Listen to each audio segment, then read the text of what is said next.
BMG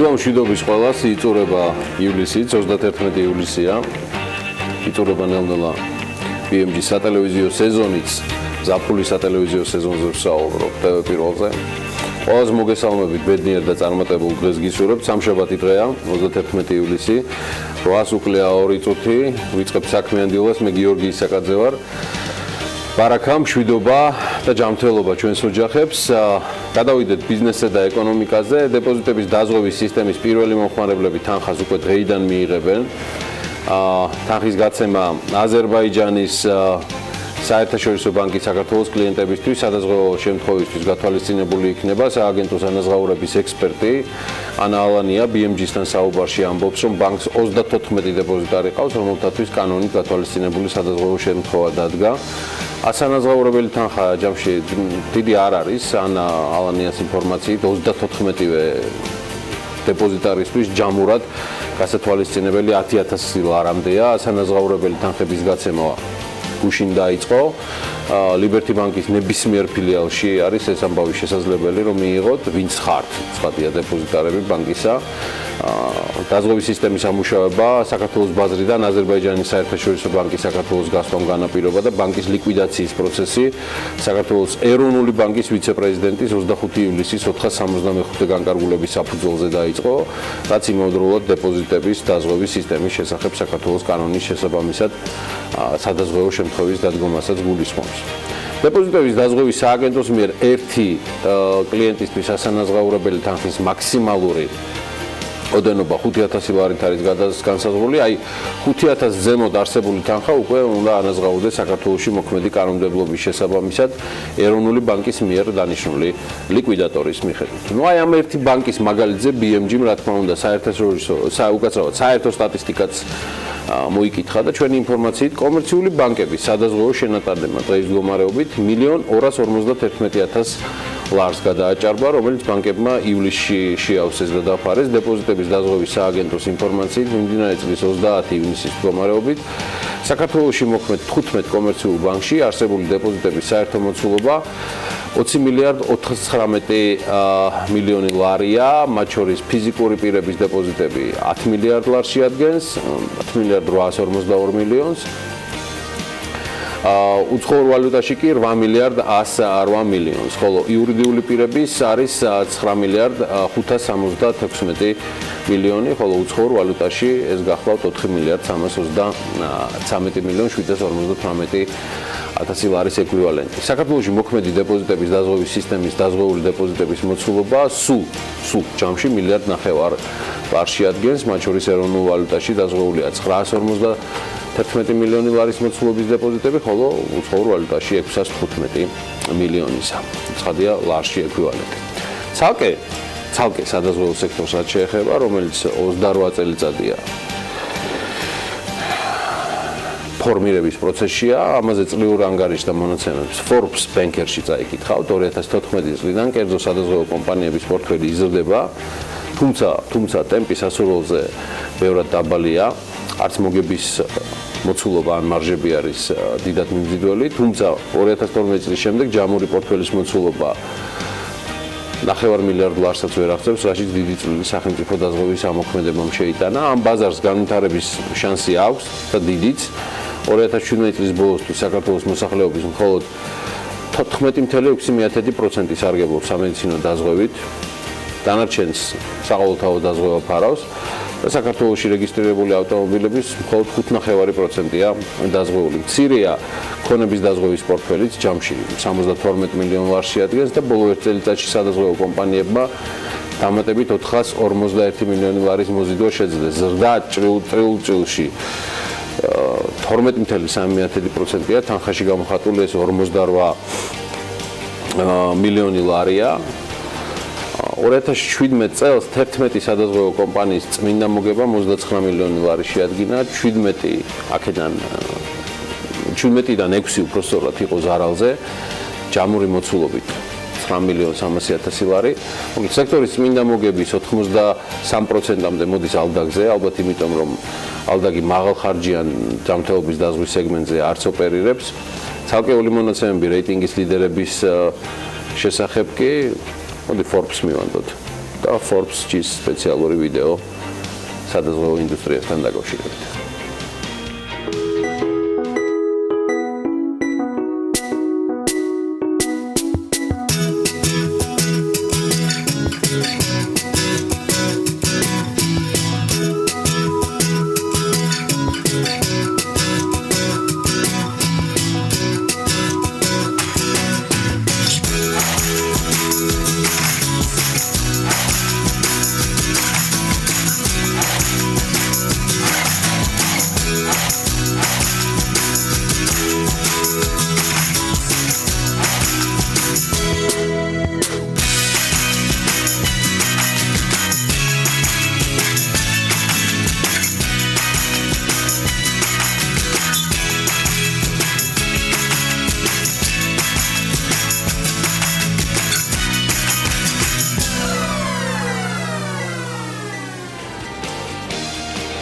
მოდი ხარ რაც შეეხება სხვა ამბებსაც, საქსტატმა გუშინ განახლებული მონაცემები გამოაქვეყნა, რომლის მიხედვითაც აღმოჩნდა, რომ 7.5%-იანი ეკონომიკური ზრდით განებიურებულებს, გადანებიურებულებს თუ გადაფსიხებულებს შედარებით მხოლოდ 4%-იანი ზრდა ჰქონდა. 2018 წლის მეორე კვარტლის საშუალო რეალური ზრდა 6%-ით, ხოლო 2018 წლის პირველი 6 თვის საშუალო რეალური ზრდა 5.7%-ით განისაზღვრა. წინასწარი შეფასებით 2018 წლის ივნისში წინა წლის შესაბამის პერიოდთან შედარებით მნიშვნელოვანი ზრდა შეინიშნებოდა ტრანსპორტის, სასტუმროების, რესტორნების, საფინანსო საქმიანობისა და ვაჭრობის დარგებში. ფინანსთა მინისტრის მოადგილის განმარტებით 2018 წლის ეკონომიკური ზრდის მაჩვენებელი გასული წლის მაჩვენებლებთან შედარებით, რომელიც 5.5% იყო, მაინც მაღალია ამ მნიშვნელოვნათაც. ნიკოლოზ გაგუა ამბობს, რომ პოზიტიური დინამიკაა და ამაში ერთ-ერთი მთავარი კონტრიბუტორი ექსპორტია. მეორე კვლავ ფინანსთა მინისტრის მოადგილის განმარტებით, რაც ეკონომიკური ზრდის მაჩვენებელზე მოქმედებს, აქაც პოზიტიურად ეს არის ტურიზმი. აი რაც შეეხება GDP-ზე, ქართულ მშპ-ზე ზრდაზე უარყოფით გავლენას, ნიკოლოზ გაგუა ბრძანებს, რომ ამდენად ეს მშენებლობის სექტორის შენელება გახდა. 2018 წლის ეკონომიკური ზრდის მაჩვენებელი არის მნიშვნელოვნად მაღალი გასული წლის მაჩვენებელთან შედარებით, რომელიც 5.5% იყო. კონტრიბუტორი ეკონომიკურ ზრდაში ეს არის ტურიზმის სექტორი, რომელიც მოგეხსენება ძალიან კარგი და დადებითი ტემპებით ვითარდება. მშენებლობის სექტორის შენელება პრინციპში შეესაბამება ჩვენ მოლოდინს, რომელიც გამომდინარეობს იმ ახალი რეგულაციების დაწესებიდან, რომელიც ესე ვთქვათ, წლის დასაწყისიდან მოხდა. ხო, ოღონდ რეგულაციების გარდა ჩვენ გვაქვს კონკრეტული პრობლემები, რომელიც ნებართვების გაცემასთან დაკავშირებით, ბიუროკრატიასთან და გადაწყვეტილებების მიღებასთან არის დაკავშირებული. ამაზე მოგვიანებით, მანამდე კი გაცემული სამშენებლო ნებართვების რაოდენობა შემცირდა. ოფიციალური დეკლარირებული მონაცემებით საქართველოში 2018 წლის იანვარ-ივნისში სულ 4.941 ნებართვაა გაცემული, რაც წინა წლის შესაბამის პერიოდთან შედარებით 1.4%-ით ნაკლებია. უფრო ცლად ამ თემაზე საუბარს თათია ჩაფიჩაძე გააგრძელებს, მან დაასწრო ეს გამოჩენა ანალაპიაშვილს. მე მივესალმები თათიას, თათია გილოცავ, შენთვის მე მგონი სეზონი დასვენების დაწყებულია, მშვენივრად გამოიყურები, გისმენ ყურადღებით. დილა მშვიდობისა, გიორგი, გასულ წელთან შედარებით ნამდვილად სამშენებლო ნებართვების რაოდენობა 1.4%-ით შემცირდა, ხოლო რაც შეეხება შენობა ნაგებობების მშენებლობისთვის გამოყოფილ ფართებს, ის 2,996,000 კვადრატულ მეტრზე მეტია, რაც წინა წლის შესაბამის პერიოდთან შედარებით 4.8%-ით მეტია. გაცემული ნებართვები ნებერთვების 72.4% მოდის ქვეყნის 3 რეგიონზე, ახალი ალბათ არ იქნება თუ კი გეტყვით, რომ 72.4%-დან 46.8% თბილისზე, 14.3% აჭარაზე, ხოლო 11.3% ქვემო ქართლის რეგიონებზე ნაწილდება. თათია, აი ყველაზე დიდი წილით მაინც რა ტიპის სამშენებლო ობიექტებია წარმოდგენილი? ეს კითხვა მაწუხებდა სულ. აღსანიშნავია, რომ 2018 წლის იანვარ-ივნისში ნებერთვები გაიცა მრავალფუნქციური საცხოვრებელი კომპლექსების, სასტუმროების, სავაჭრო ობიექტების, სამრეწველო საწარმოების, სასოფლო-სამეურნეო დანიშნულების ობიექტებისა და სხვა შენობა ნაგებობების მშენებლობაზე. გაცემულ ნებერთვებში კი შედარებით დიდი წილით მრავალფუნქციური საცხოვრებელი კომპლექსებია წარმოდგენილი. ასევე გეტყვით, რომ 3 რეგიონზე მოდის დამთავრებული მშენებლობების ნახევარზე მეტი, კერძოდ 29.3% თბილისზე, 16.3% კახეთის რეგიონზე, ხოლო 11% ქვემო ქართლის რეგიონებზე. რომ შევაჯამოთ, გეტყვით, რომ 2018 წლის იანვარ-ივნისში ექსპლუატაციაში მიღებულია 929,000 კვადრატული ფართობის 1063 ობიექტი, ხოლო რაც შეეხება 2017 წლის შესაბამის პერიოდს, გასული წლის 6 თვეში ექსპლუატაციაში შევიდა 1090,000 კვადრატული მეტრი ფართობის 1334 ობიექტი. მადლობა თათიას, მადლობა სურსათის უნებლობის ეროვნულ სამსახურს, მადლობა ანაკლიას, რომ ესე გულხურვალეთ იზრუნეს ჩვენი წამყვანების და რეპორტიორების ბექა ბაციკაძის და თათია ჩაფიჩაძის შეფერილობაზე. ჩვენ თათია ჩაფიჩაძეს არ ვიმშვიდობებით, საქმიანი დილის ეთერში მას სტუმართან ერთად ოდნავ მოგვიანებით თხილის წლევანდელი მოსავლიანობის ძალიან საინტერესო თემით შემოგვიერთდება. თათია ალექსანდრე მოწერელიას, თხილის გადამამუშავებელთა და ექსპორტიორთა გამგეობის თავმჯდომარის უმასპინძლებს. თუმცა ალექსანდრე მოწერელია არ იქნება ჩვენი საქმიანი დილის ერთადერთი სტუმარი. ამაში რომ დავწმუნდეთ, უნდა ვნახოთ საქმიანი დილის ანონსი. 31 ივლისს დილას საქმიანად იწყებენ ნინი ლონგურაშვილი და ნინი სანადირაძე, გოგა მელიქიძე, ნინია მაჭარაშვილი, ირინე ჯავახაძეს და რატი ამაღლობელს მასპინძლობს. თათია ჩაფიჩაძის სტუმარი ალექსანდრე მოწერელია იქნება. გადაცემის ბოლოს გვერდებიან მაია სიდამონიძე და ნატალია ბახტაძე ენგლენდერი. დილა საქმიანია TV პირველზე.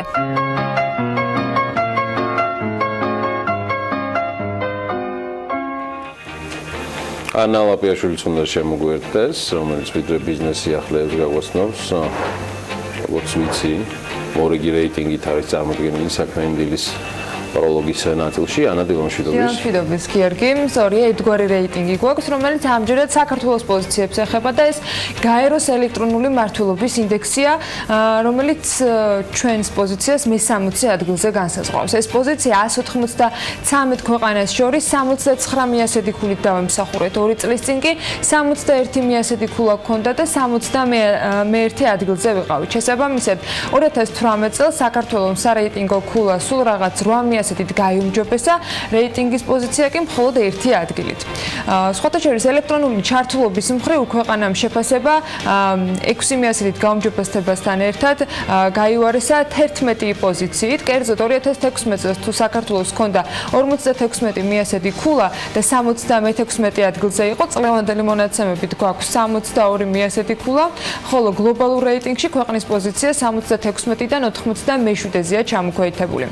ITF-ის მონაცემებით სხვა ქვეყნების მიერ ამ მიმართულებით საქართველოსთან შედარებით უფრო სწრაფი განვითარების ტემპებია და შესაბამისად ეს გაუარესება პოზიციების ამითად შეგვიძლია ახსნათ. ასე ელექტრონული მმართველობის მხრივ ანა ლიდერობენ დანია, რომელსაც 0.9 აქვს 1 ქულიდან, რაც უმაღლეს ქულას ნიშნავს. შემდგომ მოდის უკვე ავსტრალია, კორეა, დიდი ბრიტანეთი. გენახავთ ჩვენს შენივრად გაკეთებულ გრაფიკაზე. შვედეთი, ფინეთი, სინგაპური, ახალი ზელანდია, საფრანგეთი, იაპონია. მე შეგახსენებთ, ეს არის გაეროს ელექტრონული მმართველობის ინდექსი და ტოპ 10 ქვეყანა, რომელიც წარმოდგენილია ამ რეიტინგში როგორც ლიდერი. ელექტრონული ჩართულობის ინდექსის პირველი ათეული კი შეგვიძლია პრინციპში ასეთი ფორმითაც ჩამოვთვალოთ. ეს არის კორეის რესპუბლიკა, დანია, ფინეთი, ნიდერლანდები, იაპონია, ახალი ზელანდია, ავსტრალია, ესპანეთი, დიდი ბრიტანეთი და შეერთებული შტატები. დასამალი არ არის და ვერაფრით დავმალავთ, რომ საქართველოს შედეგები მნიშვნელოვნად ჩამორჩება ევროპის ქვეყნების საშუალო ქულას, რაც ელექტრონული მმართველობის ინდექსის შემთხვევაში არის 77 მიასედი, ხოლო ელექტრონული ჩართულობის მართლობის ინდექსისათვის კი ის 91%-ს უდრის. პოსტსაბჭოთა 15 ქვეყანას შორის კი ელექტრონული მართლობის მხრივ საქართველო არის მე-7 ადგილზე, ხოლო ელექტრონული ჩართულობის მხრივ მე-12 ადგილზე. შედარებისთვის თუ 2014 წელს ავიღებთ, მაგალითად ორივე რეიტინგში ვიყავით მე-7 პოზიციაზე და ეხლა შედარებით ჩამოქვეითებული გვართ პრინციპში ერთ ნაწილში. გასაგებია. ამ კვლევაში რეკომენდაციებიც დარწმუნებული ვარ, რომ იქნება ნახსენები, ამით არა ვარ განაპირობებული ყველა კვლევაში, მაგრამ რა გზებია ნაჩვენები საიმისოდ, რომ საქართველოს ელექტრონულ მართლობაში გაიუმჯობესოს პოზიციები. გიორგი, რა თქმა უნდა, თავად კვლევის მიზანი არის შეფასება ელექტრონული მართლობის განვითარების გლობალური ტენდენციებისა და არსებული გამოწვევებისა. ელექტრონული მართლობის განვითარების ინდექსის შემუშავებისას ქვეყნები 3 მიმართულებით არიან შეფასებული და ადვილი მისახვედრია, რომ სწორედ ამ კრიტერიუმებს უნდა ვაკმაყოფილებდეთ უკეთ, ვიდრე ახლა და შესაბამისად პოზიციებიც უკეთესი გვექნება. აი მათ რაც შეეხება, ისინი ასე გამოიყურება, ეს არის ონლაინ სერვისები, ფასდება ქვეყანაში არსებული სხვადასხვა სამთავრობო გვერდები, განსაკუთრებული ყურადღება ექცევა ასევე ეროვნული პორტალების, ელექტრონული სერვისებისა და ჩართულობის ელექტრონული პლატფორმების არსებობას, სატელეკომუნიკაციო ინფრასტრუქტურის განვითარება კიდევ ერთი კომპონენტია და თავის მხრივ ის შემდეგქვე კომპონენტებს მოიცავს, ეს არის ინტერნეტ მომხმარებელთა რაოდენობა, აქ ფაქტია რომ არ ვართ ლიდერები, მობილური ტელეფონების მომხმარებელთა რიცხვი, უსადენო ფართოზოლოვანი ინტერნეტის მომხმარებელთა რიცხვი და ასე შემდეგ. ყველაზე დაბალი შედეგი კი ამ კომპონენტში აქვს და მნიშვნელოვნად ჩამოვრჩებით ევროპის საშუალო მაჩვენებელს, ეს არის ადამიანური კაპიტალი. რა პოტენციალი აქვს მოსახლეობას იმისთვის, რომ მაქსიმალურად ეფექტიანად გამოიყენონ ახალი ტექნოლოგიები? აი ამაში ნამდვილად პრობლემა გვაქვს. ელექტრონული ჩართულობის ინდექსი თავის მხრივ ასახავს ხელისუფლების მზაობას ახალი ტექნოლოგიების დახმარებით ხელი შეუწყონ მართლობის პროცესში თავად მოქალაქეთა ჩართულობას და ამ კომპონენტის შეფასებისას ექსპერტები სამგარემოებას ითვალისწინებენ. ეს არის ელექტრონული ინფორმაცია მოქალაქეებისათვის რამდენად ხელმისაწვდომია საჯარო ინფორმაცია ყოველგვარი წინაპირობების გარეშე და ასე შემდეგ. ასევე ელექტრონული კონსულტაცია რამდენად აქვთ მოქალაქეებს შესაძლებლობა რომ ჩაერთონ საჯარო პოლიტიკის შემუშავების პროცესში და ელექტრონული გადაწყვეტილების მიღება რამდენად უწყობს თავად ხელისუფლება მოქალაქეებს ხელს იმაში, რომ ისინი გადაწყვეტილების მიღების პროცესის თანამონაწილეები გახდნენ და რა დონეზე არის განვითარებული ამ ტიპის ონლაინ სერვისები. აი ამ ნაწილში რომ გამოწვევების წინაშე ვართ, ესეც მე მგონი დიდი განხილვის თემა არ უნდა იყოს. უნდა იყოს, ხადია. გასაგებია და ფაქტია ეს მიმართულებები და ინდექსები შესაბამისად ქულების გარეშეც რომ მისახედი გვაქვს და ეს არ არის ერთადერთი გამონაკლისი რეიტინგებისა. კარგი, მადლობა ანა, დროებით გადავიდეთ მოდი ახლა უკვე ბიზნესის და ეკონომიკის სიახლეებზე. მაშასე 2018 წლის პირველ ნახევარში პრივატიზაციიდან ბიუჯეტში 107 მილიონი ლარი შევიდა. ახლად რეგისტრირებულ საწარმოთა რაოდენობა მცირდება, აი დღეგეს გადამხდელთა საწარმოთა ბრუნვა კი სხვათა შორის მზარდია. თურქმენეთს და რუმინეთს ახალი სატრანზიტო დერეფნის შექმნა სურს, რომელიც კასპიის ზღვას და შავი ზღვის დაკავშირებას გულისხმობს. აი მე რა ვქნა მე ამის შემდეგო. მე მგონი ყველაფერი საუკეთესო გამოსავალი ამ ყველაფერშია, რომ დავუთმოთ ანა ლაპიაშვილს ასპარეზი, მოდი ის მშვიდად გადმოგცემთ იმ სიახლეებს, რომელიც დღეს დილისთვის მოგროვდა ბიზნესის და ეკონომიკის სიახლეების კუთხით ძირითადად ცხადია ბიზნეს მედია საქართველოს, ანუ bm.g's გვერდი. პატივია გიორგი და სულ რამდენიმე წამში უკვე ბიზნეს სიახლეებით ვიქნებით საქმიანი დილის ეთერში.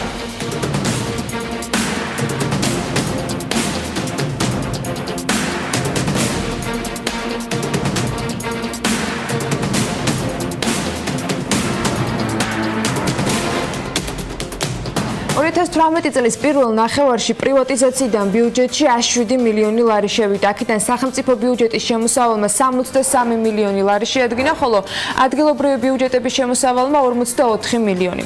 სახელმწიფო ბიუჯეტში პრივატიზაციიდან შემოსავალი ძირითადად შენობების და ნაგებობების გაყიდვიდან შევიდა, ხოლო ადგილობრივ ბიუჯეტში მიწის გაყიდვიდან. სახელმწიფო ბიუჯეტში პრივატიზაციიდან მისაღები თანხების გეგმა 229%-ით არის შესრულებული, 2017 წლის პირველ ნახევართან შედარებით კი შემოსავალი 25 მილიონი ლარით არის გაზრდილი ნაერთ ბიუჯეტში თუ დავითვლით. ახლად რეგისტრირებულ საწარმოთა რაოდენობა მცირდება. ივნისში 3971 ახალი საწარმო დარეგისტრირდა, რაც საქსტატის მონაცემებით წინა წლის ამავე პერიოდთან შედარებით 11.2%-ით ნაკლებია.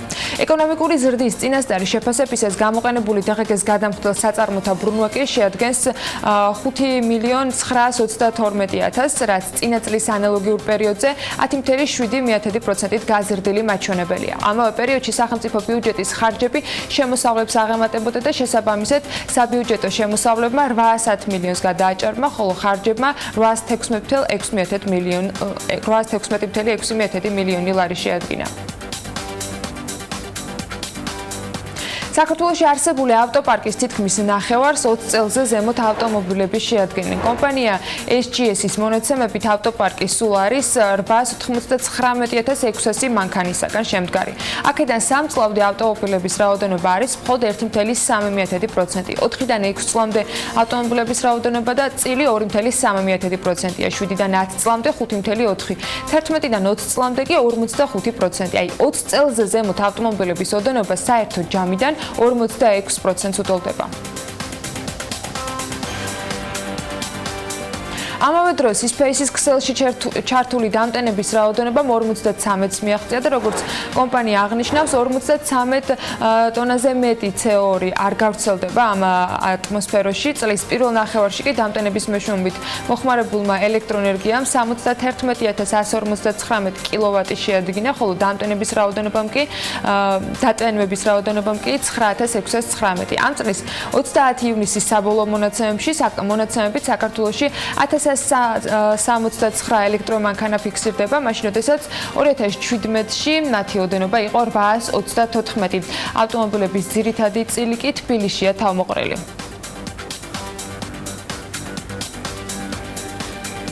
თურქმენეთს და რუმინეთს ახალი სატრანზიტო დერეფნის შექმნა სურთ, რომელიც კასპიის შავი ზღვის დაკავშირებას გულისხმობს.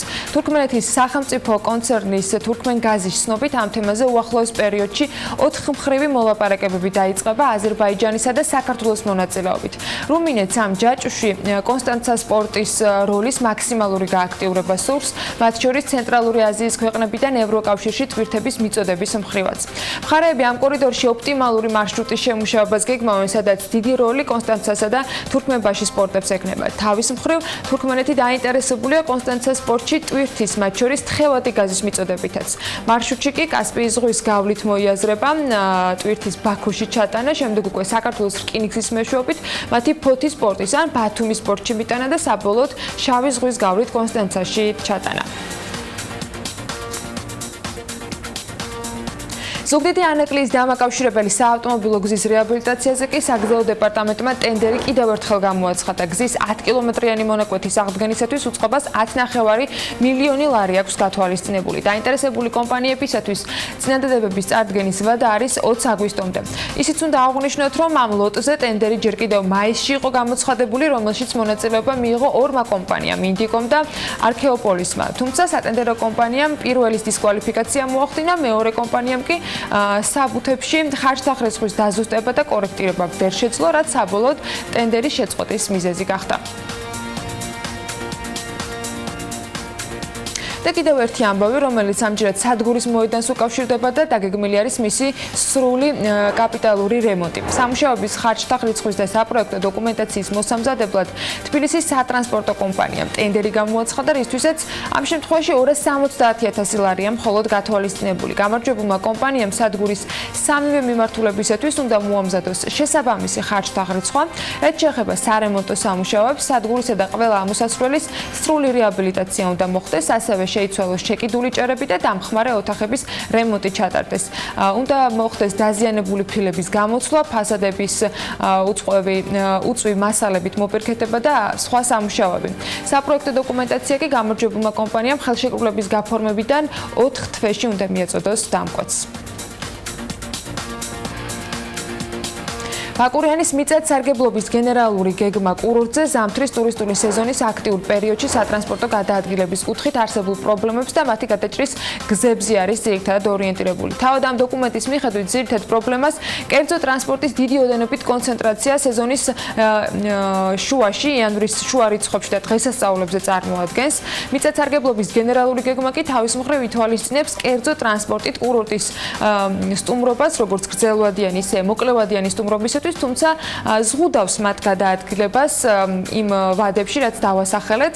კერძო ტრანსპორტისაგან განსხვავებით, ამ გეგმაში აღნიშნულია ისიც, რომ საზოგადოებრივი ტრანსპორტი, კერძოდ კი მცირე ზომის ავტობუსი დაახლოებით 3-ჯერ ნაკლებად ტვირთავს სატრანსპორტო ქსელს.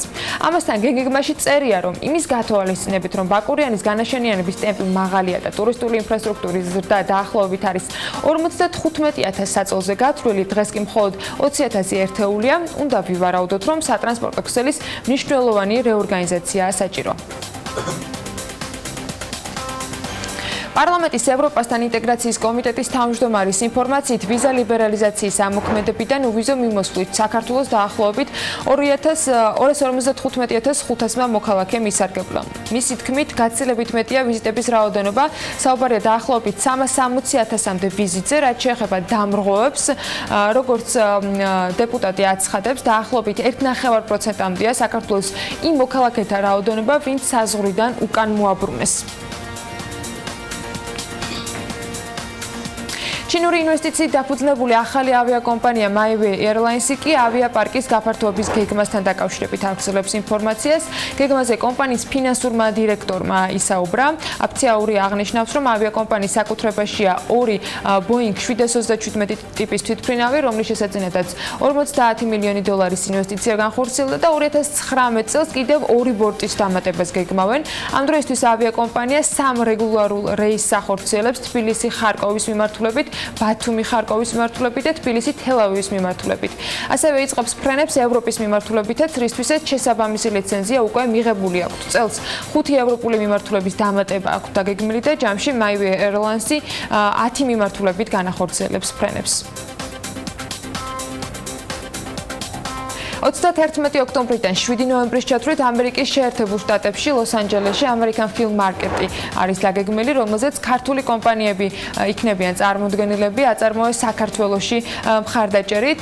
სააგენტოს შემოქმედებითი ინდუსტრიების განვითარების მენეჯერის ინფორმაციით, სექტემბერში იმ ქართულ კომპანიებთან დასრულდება ხელშეკრულებების გაფორმება, რომლებიც ლოს-ანჯელესში სწორედ American Film Market-ზე იქნებიან მონაწილეობის მიღებნი. American Film Market-ზე ქვეყნები ჰოლივუდს თავიანთ პოტენციალს აცნობენ და საქართველოსთან წარმოდგენილი იქნება ის ლოკაციები, ანუ გადასაღები მოედნები, რომელიც საგადასახადო შეღავათების სისტემას ექვემდებარება, განმარტავს თათია ბიძინაშვილი და მისივე ინფორმაციით ჰოლივუდის ლოკაციის მენეჯერებთან და პროდიუსერებთან მათი დაინტერესებისათვის მუშაობა გრძელდება. აი ასეთი ამბები გვაქვს ბიზნეს სიახლეების პირველ ნაწილში, ახლა დრო არის რომ სავალუტო მიმოხილვას გავესწროთ.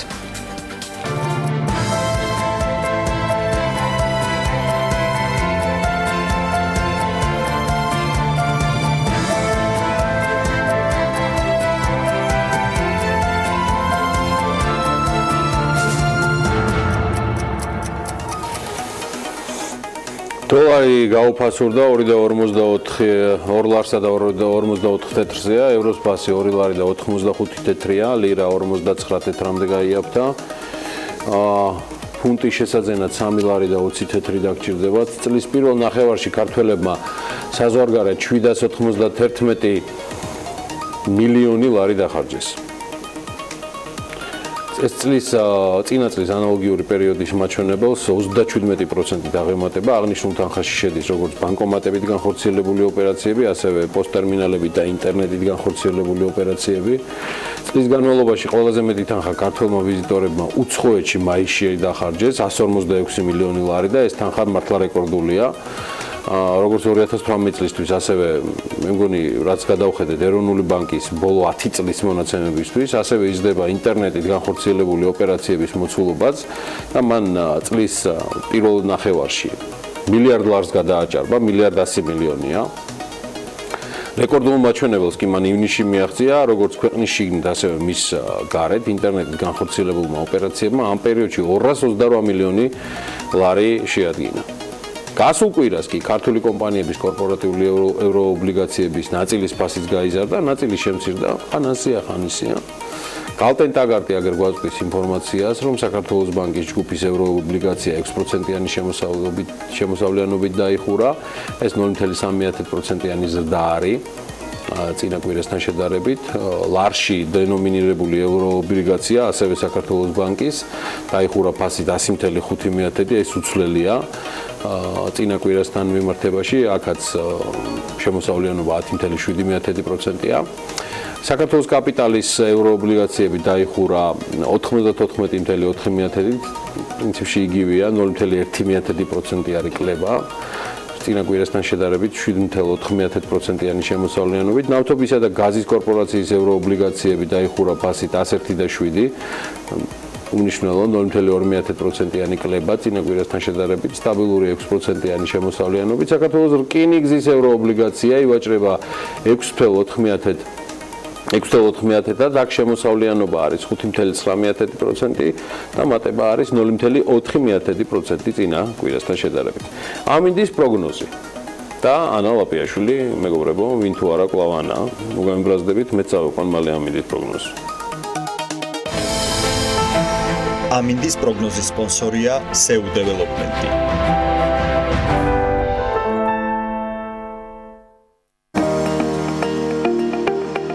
ამინდის პროგნოზის სპონსორია სადაზღვევო კომპანია უნისონი. თავისუფალი დაზღვევა თქვენი სიმშვიდისათვის. 31 ივლისის შესაბამისი ამინდი არის დღეს საქართველოში საკმაოდ ცხელი და როგორც გარემოს ეროვნული სააგენტო ამბობს, საქართველოში ეს ამინდი განპირობებული იქნება ამიერკავკასიის ჩრდილოეთიდან მოქმედი შედარებით გრილი ჰაერის მასების და სამხრეთიდან გავრცელებული ცხელი ჰაერის მასების ურთიერთქმედებით. დრო გამოშვებით ღრუბლიანობის მომატება მოსალოდნელი, უმეტესად უნალექოთ ჩაივლის დღე და ცვალებადი მიმართულების ქარი იქროლებს. სოხუმში იქნება 33 გრადუსი, ბათუმში 32, ქობულეთში 31 და ფოთში დღის განმავლობაში 34 გრადუსი დაფიქსირდება. ქუთაისში 35 გრადუსს ელოდებიან, ზუგდიდში 33 და ოზურგეთში მაქსიმალური ტემპერატურა 34 გრადუსი იქნება. ონში 33 გრადუსია მოსალოდნელი, გორში 36, ცხინვალში 35, მარნეულში 38 და რუსთავშიც 38 გრადუსი. ახალციხეში 35 გრადუსი იქნება, ბორჯომში 36, ბაკურიანში 27 და ახალქალაქშიც 27 გრადუსი. სტეფანწმინდაში 26 გრადუსია ნავარაუდევი, თელავში 27 გრადუსს აღწევს ტემპერატურა. დედაქალაქს რაც შეეხება, თბილისში დრო გამოშვებით ღრუბლიანობა მოიმატებს, უმეტესად უნალექოთ ჩაივლის დღე, ცვალებადი მიმართულების ქარსაც ველოდებით, მაგრამ დიდად სიგრილის იმედი ნუ გექნებათ, 38 გრადუსი იქნება მაქსიმალური ტემპერატურა დღის განმავლობაში. სიგრილის მონატრებულებს გირჩევთ რომ დარჩეთ ტელეპიროზე და უყუროთ საქმიან დილას, ძალიან საინტერესო გადაცემა გველის 31 ივლისსაც. მოდი კიდევ ერთხელ დავწმუნდეთ ამ ყველაფერში და შემდგომ უკვე რეკლამა ტელეპიროზე. 31 ივლისს დილას საქმიანად იწყებენ ნინი ლონგურაშვილი და ნინი სანადირაძე, გოგა მელიქიძე, ნინია მაჭარაშვილი, ირინე ჯავახაძეს და რატი ამაღლობელს მასპინძლობს. თათია ჩაფიჩაძის სტუმარი ალექსანდრე მოწერელია იქნება. გადაცემის ბოლოს გვერდებიან მაია სიდემონიძე და ნატალია ბახტაძე ენგლენდერი. დილა საქმიანია ტევ პირველზე.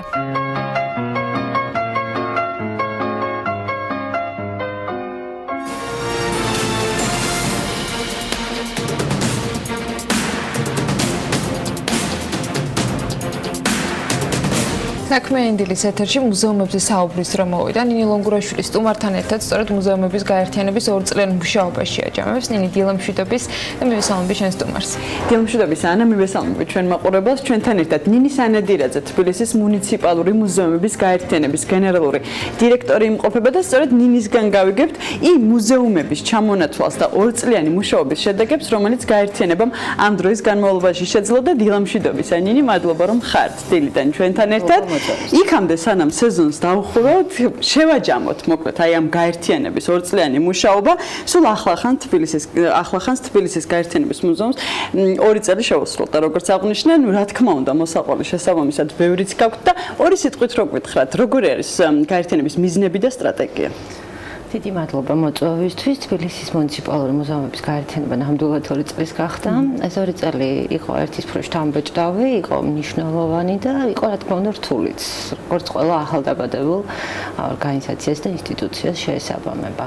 თუმცა ამ დროის განმავლობაში საკმაოდ მნიშვნელოვანი მუზეუმების სარეაბილიტაციო სამუშაოები დაასრულეთ. კი, ძალიან ვეცადეთ, დაწყებული გვაქვს მიმდინარე პროექტებიც, რომელიც ფართო აუდიტორიისთვის სექტორიდან იქნება ცნობილი. მნიშვნელოვანია ის განსაკუთრებული ამბავი, რომელიც არის ილია ჭავჭავაძის ლიტერატურულ-მემორიალური მუზეუმის რეაბილიტაცია, რომელიც უკვე მეორე წელია მიმდინარეობს. პირველი წელი ეს იყო კვლევითი პროექტი, მეორე წელი ეს არის მთლიანად სარემონტო, სარეაბილიტაციო, საკონსერვაციო სამუშაოები და ვფიქრობ შემდეგ წელს უკვე ჩვენ გვექნება დასრულებული მუზეუმი.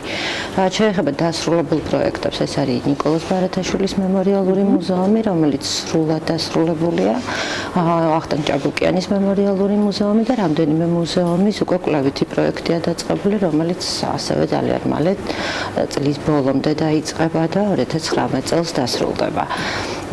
სირთულეებს რაც შეეხება, რა თქმა უნდა, იყო სხვადასხვა ტიპის მუზეუმის გაერთიანება ერთ ორგანიზაციაში. იყო ისეთი ტიპის სირთულეები, როგორიც არის ადამიანური რესურსები, რაც მთავარია ყველაზე მნიშვნელოვანი და სასიამოვნო სირთულეები ეს იყო კოლექციებთან და ფონდებთან დაკავშირებული, სადაც ხდებოდა სხვადასხვა უკვე შენახული და შეიძლება ითქვას მივიწყებული კულტურის რესურსების მოძიება და განახლება.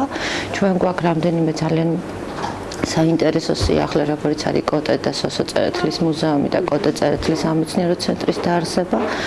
15-17 ოქტომბერს იქნება მეორე საერთაშორისო კონფერენცია უკვე კოტე წერეთლის აღმოსავლეთ მცოდნეობის მიმართულებით და გვაყავს დაახლოებით 12 საერთაშორისო სტუმარი.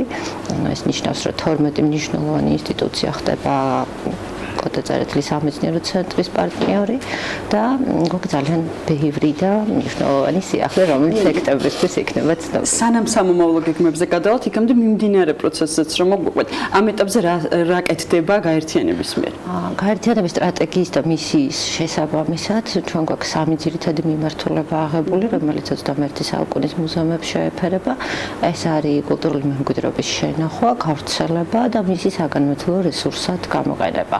ჩვენთან გარდა სამუზეუმო აქტივობებისა, როგორც არის დამთვალიერებლისთვის სამუზეუმო სერვისების შესთავაზება, ძალიან მნიშვნელოვანია საგანმანათლებლო მიმართულების საფუძვლის ჩაყრა. უკვე სექტემბრიდან თბილისის მუზეუმების გაერთიანება 20 ახალი საგანმანათლებლო პროგრამით შეუერთდება და ძალიან მნიშვნელოვანია ასევე საჯარო ლექციების ციკლები სხვადასხვა მიმართულებით. გაერთიანების მუზეუმები არ სთავაზობს დამთვალიერებელს მხოლოდ და მხოლოდ სამუზეუმო სერვისებს, მნიშვნელოვანია ამ კულტურაზე ხელმისაწვდომობა, რაც თანამედროვე საზოგადოებისთვის ესეთი მნიშვნელოვანია და ნებისმიერი ასაკის ადამიანისთვის ჩართულობა და თანამონაწილეობა სამუზეუმო ცხოვრებაში. შესაბამისად, მუზეუმები ღია თითქმის ყველა ინტერესის მქონე ადამიანისთვის, არა მარტო სამუზეუმო საექსკურსიო სერვისებით, არამედ სხვა სივრცეებითაც, როგორიც არის სამუშაო სივრცე, როგორიც არის საჯარო სივრცე და ასე შემდეგ. როგორც იცი, ახლა ამ წუთებშიც მიმდინარეობს ილია ჭავჭავაძის მუზეუმის რეაბილიტაციის პროცესი და როდის ექნება დამთვალიერებელს საშუალება საბოლოო სახე ნახოს და ასევე მაინტერესებს, ჩვენ გვქონდა სიუჟეტიც თოჯინების მუზეუმზე, რომლებიც ტყვეობაში არიან დაახლოებით 5000-მდე, როგორც ვიცი და როდის გათავისუფლდებიან ეს თოჯინები? ილიას მუზეუმს რაც შეეხება ამ წუთშიც მიმდინარეობს ზუსტად უკვე ეს საბოლოო არქიტექტურული პროცესები, როგორც არის ინტერიერის დიზაინი და გადავდივართ ყველაზე მნიშვნელოვან ეტაპზე, როგორც არის საკონსერვაციო სამუშაოები, მემორიალური ოთახების, რომელიც ილიას დროინდელია, რასაც წარმატებით ახორციელებს თბილისის განვითარების ფონდი და ორგანიზაცია იკორთა მისი კვლევითი ჯგუფთან ერთად. რაც შეეხება თოჯინების მუზეუმს, მიმდინარეობს ასევე სამუშაო პროცესი, რადგან თოჯინების მუზეუმი ცნობილია, რომ მას არ აქვს შენობა შესაბამისად, თუმცა თოჯინების მუზეუმი დახურულია დამთვალიერებლისთვის, მაგრამ ის არ არის დახურული სამუზეუმო ცხოვრებისთვის. მიმდინარეობს ძალიან აქტიური სამუზეუმო ცხოვრება და სულ ახლახან თოჯინების მუზეუმის სახელით გამოვიდა ის მნიშვნელოვანი წიგნი, რომელიც არის თოჯინებისა და სათამაშოების მუზეუმის კოლექცია. სიუჟეტით შეეხო და როგორც თავშივე აღნიშნეთ საუბრისას სექტემბერი საკმაოდ დატვირთული აქვს გაერთიანებას. როგორი არის სამომავლო გეგმები თქვენი? სექტემბერში, როგორც აღნიშნეთ, ჩვენ გვაქვს საგანმანათლებლო პროგრამის პრეზენტაცია, გვექნება თოჯინებისა და სათამაშოების საგანმანათლებლო სივრცის პრეზენტაცია და არა მუზეუმის პრეზენტაცია.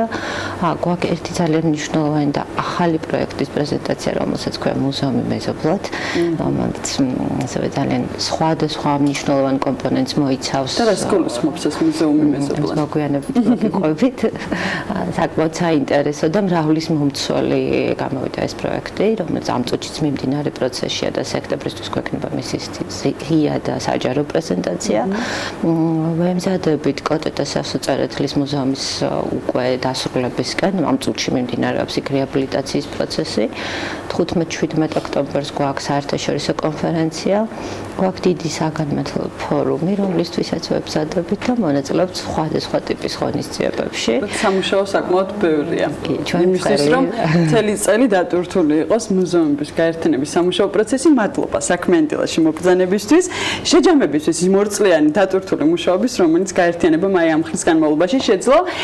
ნინი სანადირაძემ, თბილისის მერიის მუზეუმების გაერთიანების გენერალური დირექტორი სტუმრობდა. საქმიანი დილას, ახლა კი დროა ბუკა პეტრიაშვილის ინტერვიუზე გადავიდეთ. მართალია, დღეს ბუკას რუბრიკის დღე არ არის, თუმცა მან კიდევ უფრო დამატებით იმუშავა საქმიანი დილისთვის და ჩაწერა ევროკავშირის ევროპული სამეზობლო პოლიტიკისა და გაფართოების საკითხებში გენერალური დირექტორის ხელმძღვანელის მოადგილე კატერინა მატერნოვა, რომელთანაც საკმაოდ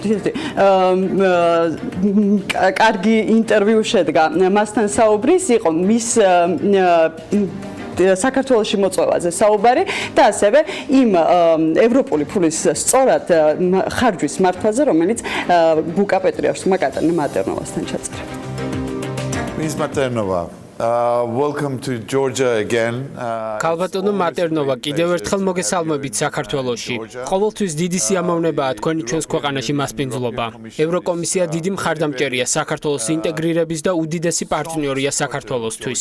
ჩვენთვის დიდი სიამოვნებაა თქვენისთანა გამორჩეული სტუმრის მიღება, ასე რომ კეთილი იყოს თქვენი მობრძანება საქართველოში. Welcome to Georgia. ძალიან დიდი მადლობა. Thank you. გმადლობთ ქალბატონო მატერნოვა. რა გაქვთ დღის წესრიგში ამ ვიზიტისას? მე ვიცი რომ თქვენ ხშირად ჩამოდიხართ საქართველოში და ვიცი რომ ძალიან ბევრს აკეთებთ საქართველოსთვის. საქართველოს რეფორმირებისა და ევროკავშირში ინტეგრაციის ხელშეწყობის პროცესისთვის. რა მოგიყვანათ ამჯერად საქართველოში? What bring you to Georgia this time? გმადლობთ რომ მიმიღეთ. ყოველთვის სასიამოვნოა მიმართო ხალხს. თქვენს კითხვაზე ჩემი ვიზიტის მიზეზი სამმაგია. დრო გადანაწილებულია ღია მმართველობის პარტნიორობის სამიტზე და მე მინდა მივულოცო საქართველოს მისი მასპინძლობა. ამ საოცრად მნიშვნელოვანი ინიციატივის ლიდერობის მიღება. ასევე პირველად ვიყავი კახეთში. ჩემი ყველა კოლეგა იცინოდა, რადგან შეპყრობილი ვიყავი მიმინოს აეროპორტის ნახვით. რადგან ძალიან ბევრი წლის წინ მე ვნახე ფილმი მიმინო. და მას შემდეგ მქონდა ოცნება ვსტუმრებოდი თელავს. მენახა აეროპორტი კავკასიონის ფონზე და ბედნიერი ვარ ვთქვა, რომ ოცნება ახდა. სინამდვილეში ჩვენ გქონდა ძალიან კარგი ვიზიტი საქართველოს ამ საოცრად მნიშვნელოვან რეგიონში.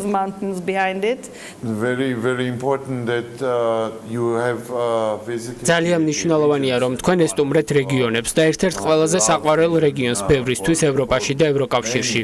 ამ დღეებში კახეთი სავსეა ტურისტებით. მე ვიცი, რომ ევროკავშირი და ევროკომისია მხარს უჭერს საქართველოს მცირე და საშუალო საწარმოების განვითარებას. რა შთაბეჭდილება გაქვთ, მუშაობს ეს სწორად. იხარჯება ევროპული ფული სწორი მიმართულებით და მოაქვს თუ არა მასარგებელი ქართველი ხალხისთვის და საქართველოსთვის. როგორია თქვენი შთაბეჭდილება? Georgia as a state.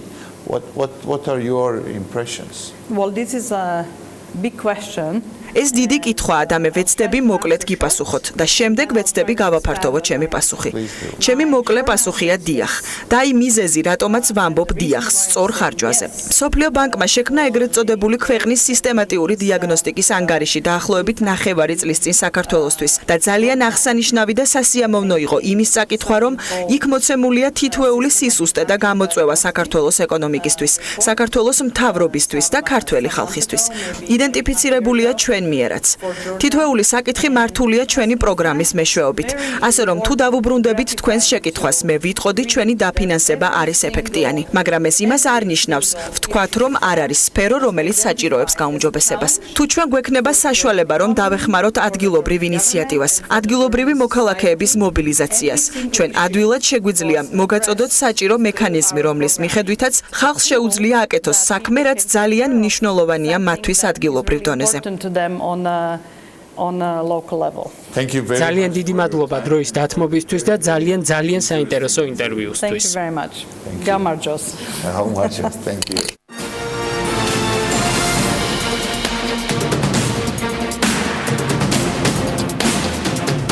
ხვალიდან თბილისში ტაქსების რეგისტრაცია იწყება. ივნისში ეკონომიკური შინაარსის 47 დანაშაულზე სისხლის სამართლებრივი დევნაა დაწყებული. კანადელი ბიზნესმენი კი ბახმაროში სასტუმრო კომპლექსის აშენებას გეგმავს. ბიზნესი ახლებით დაუბრუნდით საქმიანი დილის ეთერში. ხვალიდან დედაქალაქში ტაქსების რეგისტრაცია იწყება. ნებართვის მაძიებლები კი რეგისტრაციის გავლას ელექტრონულად ტაქსი თბილისი წერტილი გოუ წერტილი ჯიზე შეძლებენ. თბილისის მერიის ტრანსპორტის საქალაქო სამსახურის უფროსის მამუკა მუმლაძის ინფორმაციით დამატებითი ინფორმაციის საჭიროების შემთხვევაში ნებართვის მაძიებლებს შეეძლებათ რომ მიმართონ საკუთარ გამგეობებს, სადაც მერიის შესაბამისი სამსახურის წარმომადგენლები დაეხმარებიან და ის ამბობს რომ ნებართვა ერთწლიანი იქნება. შიდა წვის ძრავის მქონე ავტომობილების მძღოლებისათვის რეგისტრაციის ღირებულება 100, ჰიბრიდული ავტომობილების მძღოლებისათვის კი 50 ლარიანია. ელექტროავტომობილების მძღოლები პროცედურას უფასოდ გაევლიან. რეგისტრაცია 1 ოქტომბრამდე გაგრძელდება. ნებართვის მიღებაზე უარის თქმის შემთხვევაში კი ტაქსის მძღოლები 200 ლარით დაჯარიმდებიან. მონიტორინგზე პასუხისმგებელი საპატრულო პოლიცია და ტრანსპორტის საქალაქო სამსახურის ჯგუფები იქნებიან. რეგისტრაციის გავლის შემდეგ ტაქსის მძღოლები ასევე იქნებიან ვალდებულები, რომ მაიდენტიფიცირებელი ინფორმაცია ავტომობილის სალონში განათავსონ. საქსტატის მონაცემების მიხედვით ივნისში ეკონომიკური შინაარსის 47 დანაშაულზე სისხლის სამართლებრივი დევნაა დაწყებული. ყველაზე მეტი 11 საქმეა აღძრული ყალბის საკრედიტო ან საანგარიშწორებო ბარათის დამზადება, გასაღება ან გამოყენების მუხლით. 8 საქმე არის მარკირებას დაქვემდებარებული აქციზური საქონლის აქციზური მარკის გარეშე გამოშვება, შენახვა, რეალიზაციის ან გადაზიდვის მუხლით. 7 საქმის შემთხვევაში უკანონო სამეწარმეო საქმიანობის ბრალდება დაფიქსირდა. ამდენივეა საქართველოს საბაჟო საზღვარზე საქონლის გადაადგილებასთან დაკავშირებული წესის დარღვევისათვის. სასაქონლო ნიშნების მართლსაწინააღმდეგო გამოყენების მუხლით კი საქმე 3 შემთხვევაში აღიძრა. ფალსიფიკაციის ბრალდებით 2 შემთხვევა დაფიქსირებული. კრედიტის უკანონო დაღება სამართლებრივი დევნა 1 შემთხვევაში მოჰყვა და მომხმარებლის მოტყუებისა და გადასახადებისაგან თავის არიდების ასეთივე თითო შემთხვევა დაფიქსირდა. რაც შეეხება სამსახურებრივ დანაშაულებებს, 3 საქმე აღძრული გულგრილობის მუხლით, უფლებამოსილების ბოროტად გამოყენებისათვის კი 1. ივნისში ასევე აღძრულია 2 საქმე კომერციული მოსყიდვის ფაქტზეც.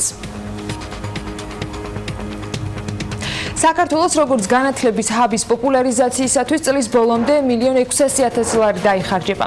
სამინისტრო მის დაქვემდებარებაში არსებული 6 უმაღლესი სასწავლებლის ამ თანხის განკარგვისათვის გამარტივებული შესყიდვის უფლებას ითხოვს.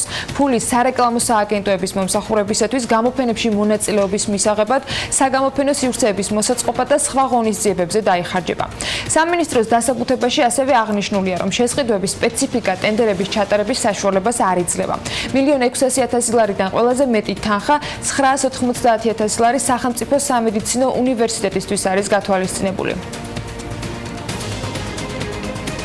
ეკონომიკისა და მდგრადი განვითარების სამინისტროს სააგენტო საწარმოო საქართველოში ორგანიზებით ფესტივალის ფუძეობა ფარგლებში მესტიაში სამეწარმეო მარკეტი გაიმართა, რომლის მიზანიც მეწარმეებისათვის ხელშეწყობა იყო. გამოფენა გაყიდვაზე წარმოდგენილი იყო საქართველოში დამზადებული პროდუქციები სხვადასხვა სახეობებიდან, ტექსტილი, აქსესუარები, საკონდიტრო თუ სასურსათო ნაწარმი, ასევე ალკოჰოლური სასმელები, ჩაი, ჭირი და ასე შემდეგ. ქარერის მუნიციპალიტეტის სოფელ ქვენატკოცაში ხილბოსნეულის შემნახველი ახალი საწარმოა მოქმედდა. თანამედროვე სტანდარტებით აღჭურვილი სამაცივრო მეურნეობა კი შეფესე გლენბერის სახელმწიფოს დახმარებით ერთიანი აგროპროექტის ფარგლებში აქვს შეძენილი.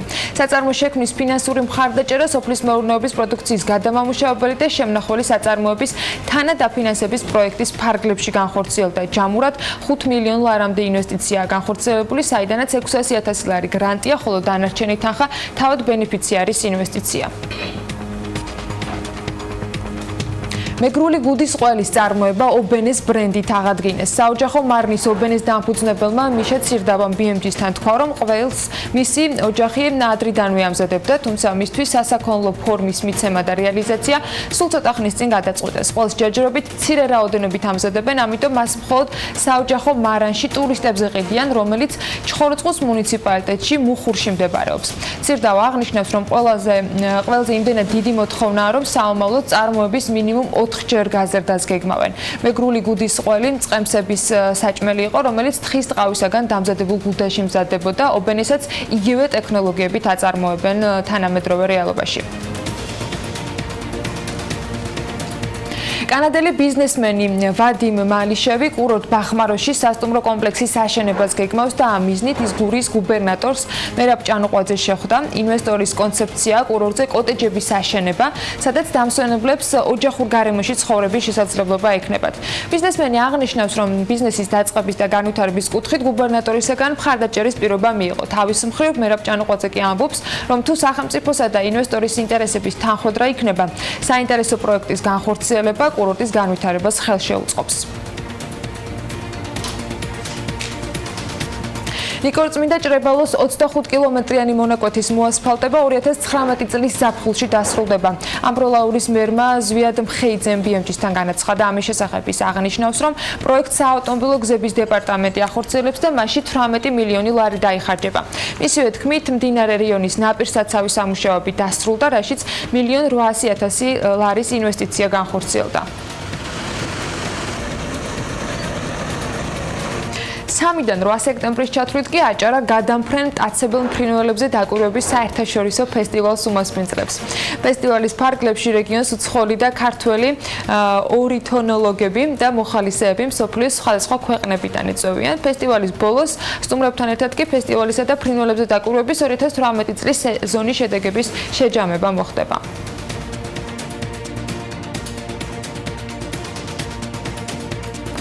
ქართული ლუდის კომპანია მორიგი ბავარიის ლუდის ფესტივალი ამჯერად ბორჯომში გამართა. მასზე მისულ სტუმრებს კი კომპანიამ სხვადასხვა წამახალისებელი თამაშებიც მოუწყო და სიურპრიზი პრიზი ჰოლანდიის საგზურიც გაათამაშა. ბავარიის ლუდის ფესტივალის ბორჯომში მოგზაურობის შესახებ უფრო მეც ანუკა ჯოხაძე გვეტყვის.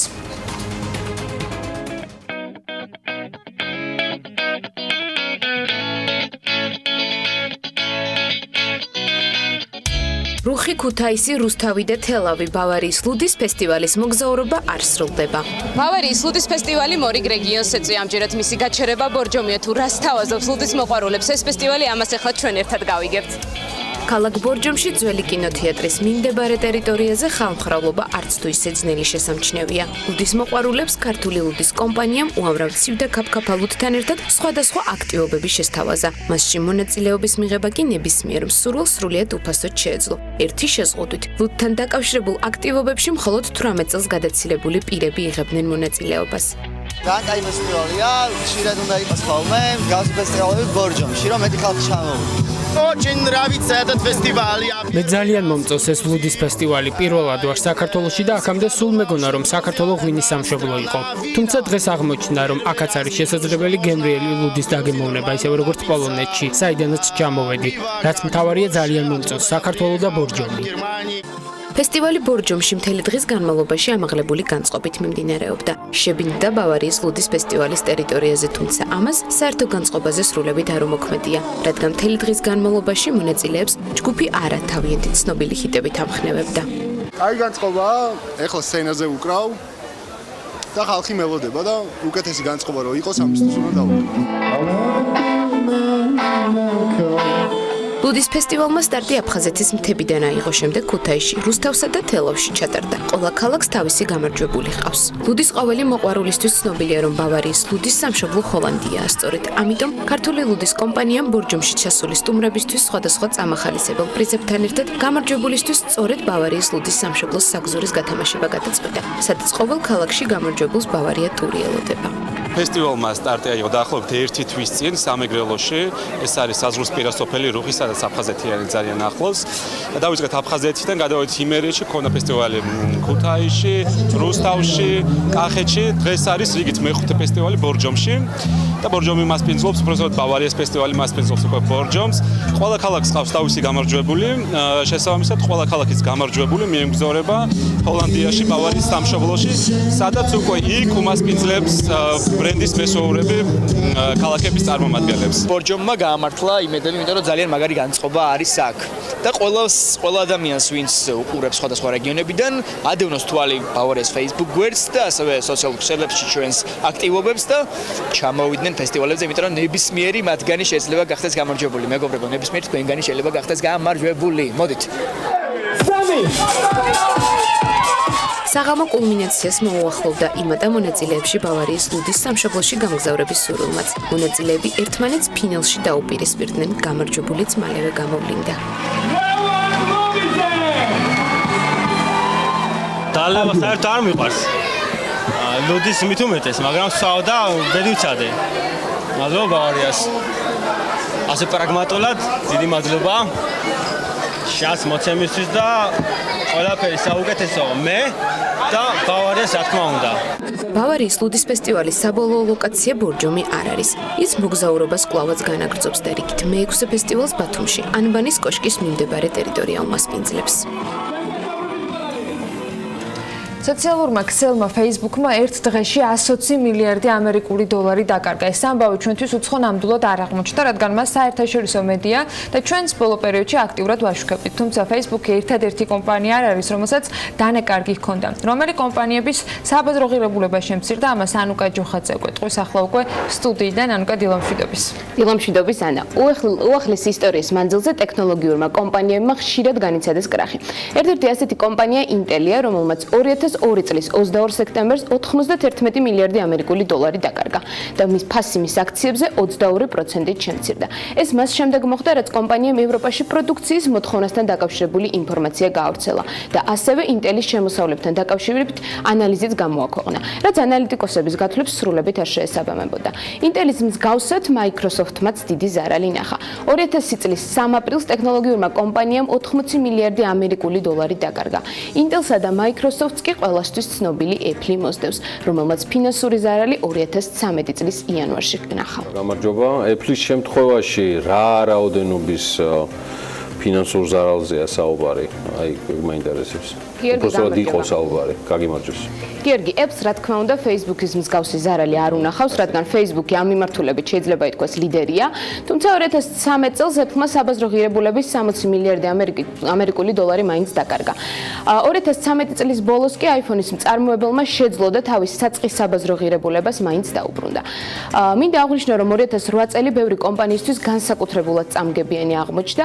გამონაკლისი რა თქმა უნდა არც კომპანია ExxonMobil ყოფილა, რომლის საბაზრო ღირებულება 2008 წლის 15 სექტემბერს 52.5 მილიარდი ამერიკული დოლარით, ხოლო აქციების ფასი ერთ დღეში 14%-ით შემცირდა. ანუ იდეაში როგორც შენ ახლა აღნიშნე, განსაკუთრებით წამგებიანი 2008 წელი ზოგადად ამერიკის ეკონომიკისთვის საკმაოდ რთული წელიწადი იყო. ExxonMobil-თან ერთად კიდევ რომელ კომპანიებს ჰქონდათ ესეთი წამგებიანი პერიოდი ან გნებავს რაღაცა კონკრეტული დეკადა? გიორგი, საკმაოდ ვრცელი ჩამონათვალია იმ კომპანიების, რომელმაც 2008 წელს ზარალი ნახა და ერთ-ერთი ასეთი კომპანია არის General Electric Company, რომელმაც 2008 წლის 11 აპრილი შეიძლება ითქვას, რომ კომპანიის ისტორიაში ერთ-ერთი ყველაზე წამგებიანი დღეა. საბაზრო ღირებულება 47 მილიარდი ამერიკული დოლარით, ხოლო აქციების ფასი 12.99%-ით შემცირდა. 2008 წელს Bank of America-მაც იზარალა. 7 ოქტომბერს საფინანსო კომპანიამ საბაზრო ღირებულებიდან 38.5 მილიარდი ამერიკული დოლარი დაკარგა, ხოლო რაც შეეხება აქციების ფასს, ის 26.2%-ით შემცირდა. და ბოლოს 2018 წლის დასაწყისში, კერძოდ კი 2 თებერვალს Google-ის აქციების ფასი 5.28%-ით შემცირდა. ამასთან Google-მა მალევე საბაზრო ღირებულების 41.2 მილიარდი ამერიკული დოლარიც დაკარგა. ასე რომ მხოლოდ Facebook-ი არ არის გამონაკლისი, რომელმაც ზარალი რამდენიმე დღის წინათ ნახა. და მიუხედავად იმისა, რომ ზუსტად ერთი საღამოს განმავლობაში მარკ ცუკერბერგის აი ამ ტურბულენტის შემდეგ Forbes-ის სიაში იგი მერვე ადგილზე განაინაცვლა სულ რამდენიმე საათში. საფონდო ბირჟებზე რეალურმა ცვლილებებმა იგი კვლავ პლანეტის მეოთხე უმდიდრეს ადამიანად დააბრუნა. ასეა, ანუკა ჯოხაძესაც თუ დავეყნობით და მის ინფორმაციებს კომპანიების, გიგანტი და გლობალური კომპანიების კაპიტალიზაციები მზარდია, პერიოდულად კლებადიც და ეს აბსოლუტურად ნორმალური პროცესია. მადლობა ანუკას, ახლა კი ეს გაჩნდეს კომპანია გიორგი უახლოეს მომავალში, როდესაც წყლის განსაკუთრებული მეთოდით მოპოვებასთან დაკავშირებით ერთ-ერთი ყველაზე ძვირადღირებული კაპიტალიზაციის დამაფიქსირებელიც აღმოჩნდა. იქიდან გამომდინარე, რომ თითქმის მთელი მსოფლიოს მასშტაბით 2/13 მოსახლეობისა დეფიციტს განიცდის სასმელი წყლისას მთელი პლანეტის ფართობზე და შესაძლოა სულ ცოტა ხანში ეს კიდევ უფრო გაზრდილი მაჩვენებელი იყოს, ანუ კიდევ უფრო მეტ ადამიანს კონდეს წყლის დეფიციტი. ეძებენ ფაქტია რომ ეძებენ, მუშაობენ ახალ ვარიანტებს, როგორ მიიღონ წყალი, რისგან გადაამუშავონ და ასე შემდეგ. და შენ ამის დამადასტურებელი გქონდა. მე არ ამერიკის ხმალ მომზადა ამასთან დაკავშირებით კონკრეტული. გამარჯობა და მადლობა ძალიან საინტერესო სიუჟეტისთვის. ამბავთან დაკავშირებით რეპორტაჟი. ამერიკის ხმის მიერ მომზადებული სიუჟეტი სპეციალურად BMG-ისთვის. ჩილეში საპორტო ქალაქ კოქუიმბოში, რომელიც ატაკამას უდაბნოდან სამხრეთით მდებარეობს, წვიმა იშვიათად მოდის. წლიურად საშუალოდ ნალექის რაოდენობა 50 მმ-ია. აქ რაც აქვთ ნისლია. სოფლის მეურნეობის ინჟინერი პედრო ჰერნანდესი ამბობს, რომ გვალვა 10 წლეულია გრძელდება. ამან ისედაც შეზღუდული წყალმომარაგება კიდევ უფრო გადატვირთდა და რომ ნისლის შეგროვება ნამდვილი ხსნაა. ამ თემებს წყალი არ აქვს და ნისლის დამჭერი მათ ისეთ რამეს აძლევს, რაც კონკრეტული სასოფლო სამეურნეო და სხვა საქმიანობისთვის ადრე არ გააჩნდათ. ეს ზეთისხილის ახალი ბაღის შესანარჩუნებლად საკმარის წყალს იძლევა და ფერმერ რიკარდო ალვარეზისთვის სასიცოცხლოდ მნიშვნელოვანია. ფიქრობ ეს მშვენიერია, ამას ველოდით, რადგან აქამდე თხების მოშენების ხარჯზე ვცხოვრობდით. ცუდი წლებიც ჰქონდა, როდესაც საქონელი ცხოვრებისთვის საკმარის შემოსავალს არ გვაძლევდა. ვაჟები სამუშაოსთვის ქალაქში გადადიან. იმედი გვაქვს, რომ ზეთისხილი შესაძლებლობა შეგვიქმნის. ახლა ეს პროექტიც გამოჩნდა და ვაპირებთ მისი თვისარგებლოდ. ალვარეზი ამბობს, რომ ზეთისხილის შემდეგი თაობისთვის მომავალს უზრუნველყოფს და მისი თემის გადარჩენა შეეძლება. თუმცა მეცნიერები ამბობენ, რომ ნისლის შემკრებებს უკეთ მუშაობა შეუძლია. ვირჯინიის ტექნოლოგიური ინსტიტუტის ინჟინერი ჯონათან ბორეკო ამბობს, რომ მათი უმეტესობა წყვილნახრეტებიანი ბადით არის დამზადებული. პრობლემა იმაშია, რომ ბადის ნახრეტები ზედმეტად დიდია. წვეთები ნახრეტებში პირდაპირ გადის. თუ ბადე ზედმეტად წვრილია, წყალი ნახრეტებში იჭედება. ასე რომ ორივე შემთხვევაში წაგებული ხარ. ასე ვთქვათ, ორ ცეცხლს შუა ხარ. ბორეკომ და მისმა კოლეგებმა შეიმუშავეს, როგორც თვითონ უწოდებენ, ნისლის არფა. მას ჰორიზონტალური სიმები არ აქვს. გრავიტაციის ზალით ქვემოთ მიმდინარე წყლის წვეთებს წინ არაფერი ეღობება. ის ბადესთან შედარებით სამჯერ მეტ წყალს აგროვებს. ბადის მოქმედების გაუმჯობესების კიდევ ერთი გზა მასზე ელექტრომუხტის მიმართვა, ამბობს მასაჩუსეტსის ტექნოლოგიური ინსტიტუტის ინჟინერი კრიპა ვარანასი. ელექტროდის ძალა წვეთების მოძრაობის გზას საფუძვლიანად ცვლის. ქარის მიმართულების მიყოლის ნაცვლად წვეთები ელექტრონული ველის ხაზებს მიხვება და იმის გამო, რომ ყველა წვეთი შემკრებისკენ არის მიმართული, ამ წვეთების ბევრად უფრო მაღალი პროცენტის დაჭერა ხერხდება. როდესაც ზაბის ჩამრთველი მუშავმდგომარეობაშია, დამუხტული ბადე ნამს თითქმის მთლიანად იჭერს. ვარანასის მთავარი მიზანი ელექტროსადგურების გამაგრილებელი კოშკებიდან ნამის შეგროვებაა. ის ამბობს, რომ ისეთ ქალაქებში, როგორიცაა სამხრეთ აფრიკის კეიპტაუნი, სადაც წყალი ნამდვილად ქრება, ეს ტექნოლოგია ბევრად უფრო იაფია ვიდრე სხვა ვარიანტები, როგორიცაა ზღვის წყლის გამტკნარება. გიორგი, წყალთან არაფერი შუაშია, მაგრამ რა წინა კვირაში როდესაც აკაკი ზოიძე გსტუმრობდა, მან თქვა, რომ გადახედვა მიმდინარეობს იმ პროექტზე, რომელიც თამბაქოს მოწევას უკავშირდება. სექტემბრიდან, როგორც დეპუტატები აღნიშნავენ, მისი კოლეგები უკვე კონკრეტული ცვლილებები უნდა შევიდეს კანონში, რომელიც სულ რამდენიმე თვის წინ მიიღეს და ეს არ შეეხება მხოლოდ სასწავლო დაწესებულებების ან საავადმყოფოების ეზოში მოწევასთან დაკავშირებულ ცვლილებებს. ბევრი სიახლე იქნება და ამასობაში ელენე ჩუმახიძემ ამ ამბის მერე მოიკითხა ბიზნესიც. მე კი შაბათ-კვირას ეროვნულ ბანკის მიერ გამართულ სამუშაო შეხვედრაზე, გნებავთ სემინარზე ყოფნისას, მქონდა საშუალება სხვა სამუშაო შეხვედრაზე დამსწრე აკაკი ზოიძესაც შევხვედროდი, მეცაც გეტყვით, არაფერი კავშირში არ არის, მაგრამ აკაკი ზოიძე დღეს იქნება დავით ჯალაღონიას და ბექა ბაციკაძის სტუმარი, ძალიან ბევრ თემაზე ისაუბრებენ, მნიშვნელოვანი თემები არის თავმოყრილი კაკისადმი ქვემდებარე კომიტეტში და ყოველთვის საინტერესოა მისი აზრის მოსმენა. აი, რაც შეეხება ელენე ჩომახიძეს, მე როგორც ვიცი, ანა, ყველა იმ პრობლემურ ლოკაციას, რომელიც აქამდე იდენტიფიცირდებოდა ახალი კანონიდან გამომდინარე, ელენემ ჩამოუარა და შესაბამისად აქვს კითხვები, აქვს პრობლემები, ან ზოგმა გადაჭრის გზები მოძებნა. მოიკითხა ამ თემასთან დაკავშირებით განწყობები. ცხადია, ეს არის მხოლოდ თემის დასაწყისი, ისევე როგორც ყველა სხვა კანონს. ისევე როგორც ყველა კანონ პროექტს, ან როგორც გითხარით დასაწყისში, უკვე მიღებულ კანონმდებლობას ჩვენ მივყვებით საიმისოდ, რომ რეალურად ვნახოთ, რა ეკონომიკური ან სხვა ტიპის ეფექტი ქონდა მიღებულ კანონმდებლობას, ცხადია, ეს ყველაფერი ერთ-ერთი მათგანია. მოდი კიდევ ერთხელ ვნახოთ ელენე ჩომახიძის მიერ მომზადებული სიუჟეტი, ვინც ძალიან დაგაინტერესებთ. ძალიან დიდი პრობლემები შეიქმნა ღია, ანუ ეზოებში, როდესაც სამავთყოფოში მოიყვანენ პაციენტს, რომელსაც უმძიმესია რეანიმაციაში მოყვება 80 გულშემატკივარი და ეს სოციალურ-დაძაბულობის კერები იქნება დაცვასა და როცა უგრძალავენ მოწევას. საავადმყოფოებისა და სასწავლო დაწესებულებების ეზოებში მოწყობილ სივრცეებში თამბაქოს მოწევის დაშვების საკითხს მხარს უჭერს ჯანდაცვის კომიტეტი და შესაბამისი ცვლილება კანონში, რომლის თანახმადაც თამბაქოს მოწევა დახურულ სივრცეებსა და შენობებში აიკრძალა სექტემბრიდან შევა. მიმდინარე წლის 1 მაისიდან სამედიცინო დაწესებულებებში თამბაქოს მოხმარების აკრძალვას მიესალმება რესპუბლიკური საავადმყოფოს გენერალური დირექტორი ავთანდილ იმედაძე და ჩვენთან საუბარში აღნიშნავს, რომ მოცემული კანონი დამატებით კორექტირებას არ საჭიროებს. იმედაძის თქმით, რესპუბლიკურ საავადმყოფოში პაციენტების ახლობლებისა თუ მომუშავე პერსონალის მხრიდან მოწევის აკრძალვასთან დაკავშირებით გამოთქმულ პრეტენზიებსა თუ უკმაყოფილებას ადგილი არ ჰქონია. სპეციალურად ამ საკითხით დავინტერესდი, მეც მოვისმინე, მაგ დავინტერესდი ხوار ყოფილა დეპარტამენტებში ან სხვასთან გარდა ადმინისტრაციის ასეთი რაღაცა მომართვიანობა არ ყოფილა. ვაკვირდებით ამ იმას, რომ არის დარღვევები, არ არის დარღვევები და ამ ხრივ დარღვევები რომ ვინმე შეემჩნია, რომ მოეწია სიგარეტი შენობაში, ჩვენთან არ ყოფილა. ავთანდილ იმედაძის შეფასებით საავადმყოფოების ტერიტორიაზე სპეციალური მოსაწევი კუთხეების გამოყოფა არ უნდა ატარებდეს სავალდებულო ხასიათს რამდენიმე ფაქტორის გათვალისწინებით. მათ შორის იმ მიზეზითაც, რომ საავადმყოფოს ადმინისტრაციის მხრიდან ცვლილება დამატებითი ფინანსური რესურსის მობილიზებას მოითხოვს. ეს აუცილებელი ალბათ არ იქნება, ვფიქრობ, რომ არ უნდა იყოს ეს აუცილებელი. იმისთვის რომ მოსაწევი ადგილი თუ არა, მაშინ გავიტანთ გარეთ და იგივე გარეთ გაკეთდება რაღაცა შენობაში. ვფიქრობ, ჩვენ მაგის რესურსი არ აგვაქვს, რომ კიდე დამატებით ვენტილიაციები გავაკეთოთ, დამატებით რაღაცა კი ოთახს გავაკეთებ, მაგრამ ამას ვენტილიცია ჭირდება, ამას დამლაგებელი ჭირდება, ამას კიდე რაღაცა დამატებითი სახსრები ჭირდება და ვფიქრობ, რომ არ იქნება ეს საჭირო. სასწავლო დაწესებულებებისთვის გარკვეული გამონაკლისების დაშვებას მიესალმება საქართველოს ტექნიკური უნივერსიტეტის კანცლერი ქეთი ქოქრაშვილი. მისი განმარტებით, ტექნიკურ უნივერსიტეტში თამბაქოს მოწევის აკრძალვის მიუხედავად მწეველთა რიცხვი მაინც არ შემცირებულა და პროტესტი როგორც სტუდენტების, ისე მომუშავე პერსონალის მხრიდანაც არაერთხელ დაფიქსირებულა არაოფიციალური სახით.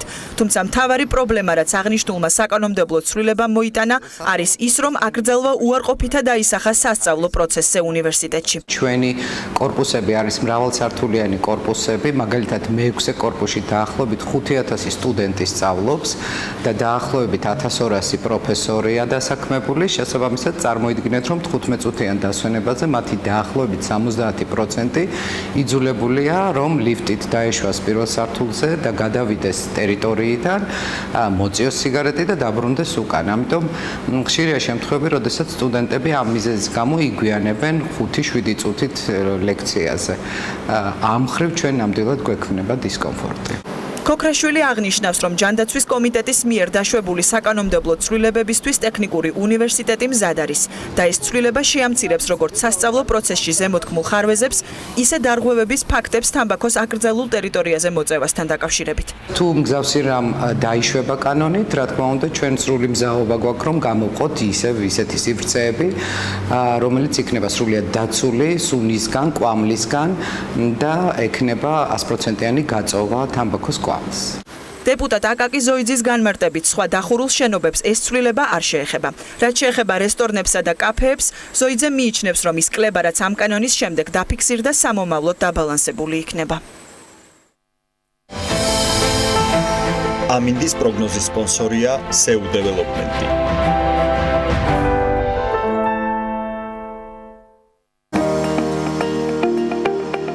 ამინდის პროგნოზის სპონსორია სადაზღვევო კომპანია უნისონი. თავისუფალი დაზღვევა თქვენი სიმშვიდისათვის.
ამინდის პროგნოზის სპონსორია სრულად დეველოპმენტი.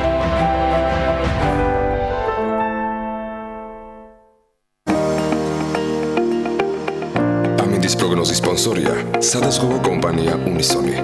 თავისუფალი დაზღვევა თქვენი სიმშვიდისათვის.